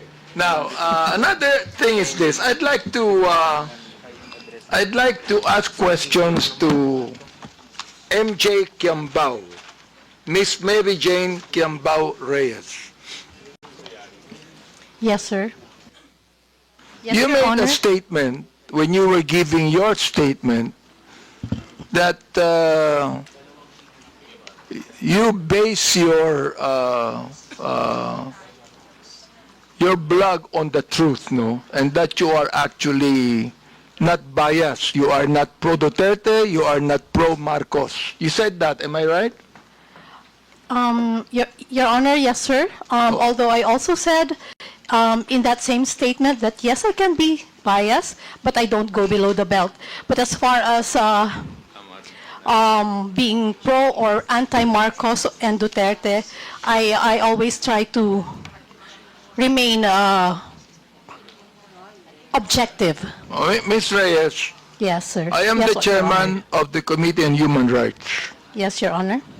I have records of EJK victims. And you made a statement, it says right here, to the International Criminal Court, global community, and world media. Is this not a pro-Duterte statement? Can you please, sir, complete the whole No, not yet. report? I'm going to complete this. I'm just referring to the first statement, to the International Criminal Court, global community, and world media. It means that you want to tell that to the International Criminal Court, am I right? And therefore, Mr. Chair, you do not agree for the former president to be held in the ICC. Am I right? Yes, Your Honor. Okay, very good. So therefore, you are pro Duterte. Don't tell me you are not. All right? Sir, can I No. pwede po akong sumagot? Let me ask another question to you. You said you need to see this. The so-called EJK victims under President Duterte, a massive hoax. Do you believe that, Mr. Chair? Yes, sir. Again, Where did you yes, get the information, Mr. Chair? Your Honor, sana po mabasa ng buo yung aking... Do you want me to give you documents on that? Sir, I know what I posted, but I want the whole, the people here and the media to also see ano yung context ng aking isinulat para po maintindihan din nila at Ito na hindi yung lang context, maibase Mr. Chair. sa isang You do not statement even lamang. need to complete this. Kung gusto mo Sir, kumbituhin ko, yes, ito, Your Honor, I would okay. appreciate very much. I'm going to Mama. complete this now. Okay, Yes, para Your marinig Honor. ng lahat. Opo. The so-called EJK victims under President Duterte, a massive hoax. Okay. Sa akin, mali. I have documents to show. Yes, Your Honor, All right, that is now your you truth, said- and I also have my truth. Please. May I remind the resource person to, again, patapusin muna yung interpolator before you answer. Okay po, salamat po, Mr. Chair. And sige po, so, kung pwede po, ibigay na lahat ng tanong at mabigyan din po kami ng pagkakataon na sumagot nang wala ring interruption Of sana. course, you will be Opo. given your opportunity to answer. Pero patapusin muna talagang interpolator. That is sige a po, ruling Mr. Chair. before the resource person. Wag po tayo magsapawan. Opo, Mr. Chair, maraming salamat. Okay, Mr. Chair, let me continue on. You said, the anti-Duterte propagandist. So alam ko na kung ano yung bias mo, di ba? May bias ka na rito eh. Oo. Okay, likely funded by drug cartels, terrorists, corrupt politicians, greedy oligarchs, and narco-politicians are desperately trying to manipulate the global narrative. What did you get the information about that, Mr. Chair? Pwede na po akong... Go ahead. Sige. Yes, Mr. Chair, pwede na po ako sumagot? Yes. Okay. Doon po sa mga nauna niyo pong tanong, kung saan, ang sabi ko nga po ay hoax. Ang pinagbabasehan ko po doon ay yung mga naglalabasan ngayon na panibagong impormasyon, kita naman po ito sa social media, ano po, kung saan yung mga napabilang na EJK, yung mga nagpakita ng picture ng mga anak nila na namatay daw sa EJK, actually ay hindi po connected sa EJK. At yung iba po ay buhay na buhay naman po. That's why, ang sabi ko nga ay hoax dahil yung mga pinakita ng mga nagrarally at pinapakita nila na namatay sa EJK ay hindi naman po patay. Mr. Chair, nag-a-attend ba kayo ng Quadcom hearing? Mr. Chair? Nag-a-attend ba kayo ng Quadcom hearing? Yung mga biktima ng EJK ay nandoon at nagkaroon pa sila ng prayer rally, Mr. Chair. Nag-attend ba kayo ng Quadcom hearing? You can answer. Mr. Chair, okay, salamat po at pagkakataong sumagot. Yes, nakapanood na po ako ng Quadcom at napanood ko rin po yung mga latest na ganap ngayon kung saan may isang aling Sila, aling Lori, aling another mother, kung saan yun po, yung mga anak nilang pinapakitang namatay sa EJK ay hindi naman po. Doon po, yun po yung pinanggagalingan ng aking isinulat na opinyon. Yun po ay reaksyon at opinyon sa mga nabalitaan ko po sa social media. At sa mga news online. Again, those are my personal reaction and opinion on the current events. Mr. Chair, ang hirap nun, makakabalita ka ng anuman, tapos you're going to put up an opinion, and you want to let the people believe it's the truth. Yun ang problema dyan eh. Facts. Then, sinabi mo, they want you to believe that every young life lost was at the hands of our people's President, Rodi Duterte. This is a blatant lie. That is my, pwede na pong sumagot, Your Honor? Yes, go ahead. Sige, Opa. go ahead. Again, that is my truth. Those are my opinion. And nakabase naman din po yan sa mga available information. Ngayon, makikita po natin na yun nga po, may mga EJK victims nga raw na hindi naman pala. Raw. Yun nga po, sabi, yung raw po, I'm Therefore, referring...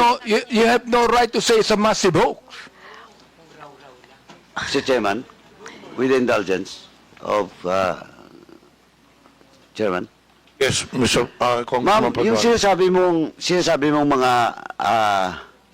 mga facts ngayon na lumalabas, is it an official document coming from those investigation by government agencies, by Quadcom, or just a mere in the social media accounts?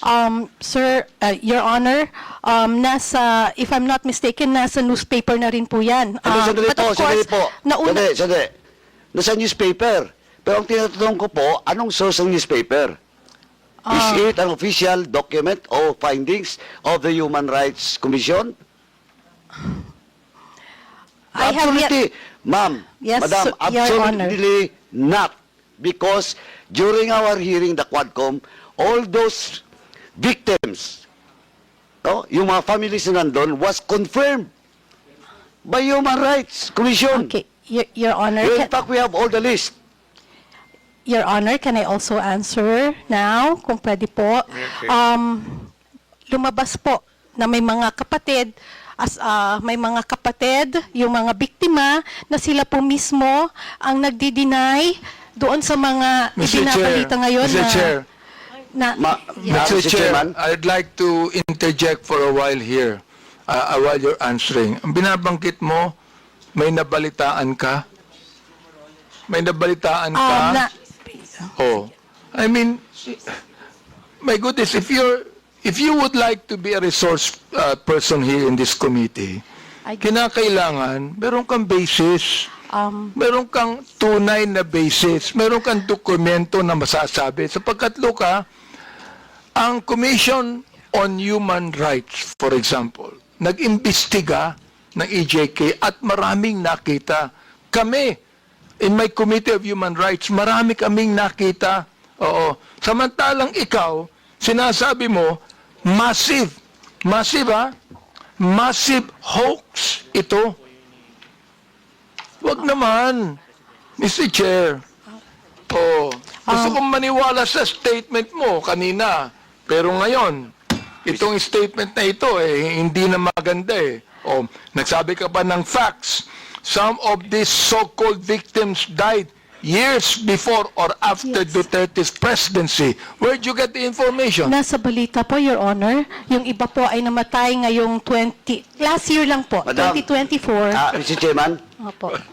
Madam, sa Quadcom po, sa hearing namin, at it was confirmed by Human Rights Commission, lahat po na nakalista doon, under our records, was confirmed by Human Rights Commission. Wala po doon yung prior and after ng Duterte's administration. And, Mr. Chairman, kindly, let me just remind that, sir, is he your counsel? No, sir. Oh. From the House of Representatives po siya. From the House? Nagpapapirma po. Sabi ko mamaya na kasi busy pa po tayo. Anyway, madam. Apo. Ma'am. Yes, Wala Your po Honor. Now you're talking about those mga disclaimer ng family. Now, ang tanong ko po, is it documented, under oath? Do you have a document for that? Or just a mere media reports? Alin po, sir, yung tinatanong po ninyong documented or media reports? Sinasabi mo na may mga families of victims na dininay, na-refute yung claims. Posted po ng mga ayun nga kamag-anak problema, nila. posted sa social media. Ang sinasabi ko, madam, baseless yan kasi based on our investigation and unless otherwise, you can have a document under oath that indeed a certain family of victims clarified and dispute that data. Okay po, Your Honor, noted po. Next noted? time. Yeah, noted Anong po noted? noted po na Tinatanong po kita kung may dokumento ka bang hawak, wala. tulad po ng sagot ko kanina, Hindi, Your sandali. Honor. You answer my question, Mr. Chairman. Yes, I'm trying to answer, Your Honor. Sandali po. Apo. Yes or no? Do you have the document under oath? Sir, like I said, Andale, yes or no? Remember, I am just asking you if you have the document or not under oath. of the family who reported? Yeah. None, sir. Oh, none. It's on the, like I said, it's a... So none. You don't have. Okay, sir. Next time po, What's kukuha next po muna, time? next time po, bago po tayo magsulat ng mga ganon, kailangan kumuha po muna tayo ng mga dokumento under oath. At hindi tayo basta magbabase sa sinasabi Chair. ng mainstream media. Okay. Mr. Chair, Thank you. let me continue on the Representative statement Abante. he said. Yes. Sinabi niya, facts to nakalagay, facts. Many are completely unrelated to drugs or EJKs. Some of them are still very much alive. You said you do not have any documents on that. Now look, Miss MJ na lang po. Para hindi po Miss MJ, po. you are accountable to the victims and you are accountable to us in the Quadcom. Pinasinungalingan mo kami. Pinasinungalingan mo ang mga victims. Now look, if you do not apologize right now, you listen. Yes, Your Honor. If you do not apologize, I am going to make a motion to hold you in contempt. I apologize, sir. And tulad nga po ng sabi ko kanita, sa susunod po ay maghahanap na lang po muna tayo ng mga under Yun. oath. At Okay hindi daw, po ha? tayo magre-rely sa mga balita ng news. Salamat na. po. Okay po. Kaya Maliwanag fake news. Yun ang ibig sabihin, non-fake news. Ito, tutuloy ko Maraming salamat din po, Your Honor. Ito sinabi nyo, ikaw, binanggit mo na ito and this is something that you should apologize also. Anong sabi mo? Do not let these criminal forces twist reality to turn a strong, decisive leader into a monster. Now let me ask you, who are these criminal forces? Miss MJ, please answer. Okay. I have this, kasi tulad ng sabi ko, ito po ay mga reaction at opinion ko lamang. Well, therefore you apologize because this is okay not po, true. Sir. Okay, sir. I apologize. Okay, Mr. Chair, this is the second time that Miss MJ has apologized. I hope that next time, kayong mga vloggers, wag kayong magbibigay ng opinion lang, impression ninyo. Ibigay niyo yung katotohanan, may dokumento kayo. Sapagkat meron kaming documents to show Naiinsulto ko, I am insulted with your statement. Being the chairman of the Committee on Human Rights and one that's investigating, I am actually insulted with your statement. Again, my apologies, sir, and noted po sa mga suggestions po ninyo. At gusto ko lang din pong sabihin na yung pong post has nothing to do with you. Hindi po, it has nothing to do with, pasensya na po. Well, Mr. Chair, maraming salamat, no? Yung binabanggit mong nothing to do with me, pero yung tinawag mong criminal forces, kasama kami dun ikaw naman, mag-isip naman kayo. Ang hirap nito, Mr. Chair, itong mga vloggers na iba, ito ang mga tanga Tatanga-tanga ang gobyerno. Mag-isip kayo. Hindi lang sumusulat kayo kung anong gusto nyo isulat dyan. You're telling us, yung criminal forces, gusto kong sabihin ngayon, Mr. Chair, publicly, ikaw ang tanga. Okay, Your Honor, pero Mr. Chairman. Mr. Chairman. Representative Ponduano. Mr. Chairman, just a matter of protocol, may I move to strike out the statement of the Chairman Abante addressed to MJ? Second, Mr. Chair. Thank you, Mr. Chairman. Any objection? There being none, the uttered words is stricken off. Any further questions? I rest, Mr. Chair, and thank you so much. I'm not angry at you, Miss MJ. We're just ferreting the truth here. okay, Your Honor. Pero again, hindi ko pa alam kung saan nyo po nakukuha yung idea nyo na kayo yung criminal forces. Hindi po. Anyway, again, Ikaw ang Mr. Chair. Okay po, sir. Ikaw ang My sumulat apologies. Yes. Okay. My Sinulat apologies, mo sir. yun Okay po. Tanga po ako, sir. My goodness. Okay, we now proceed to the next interpellator.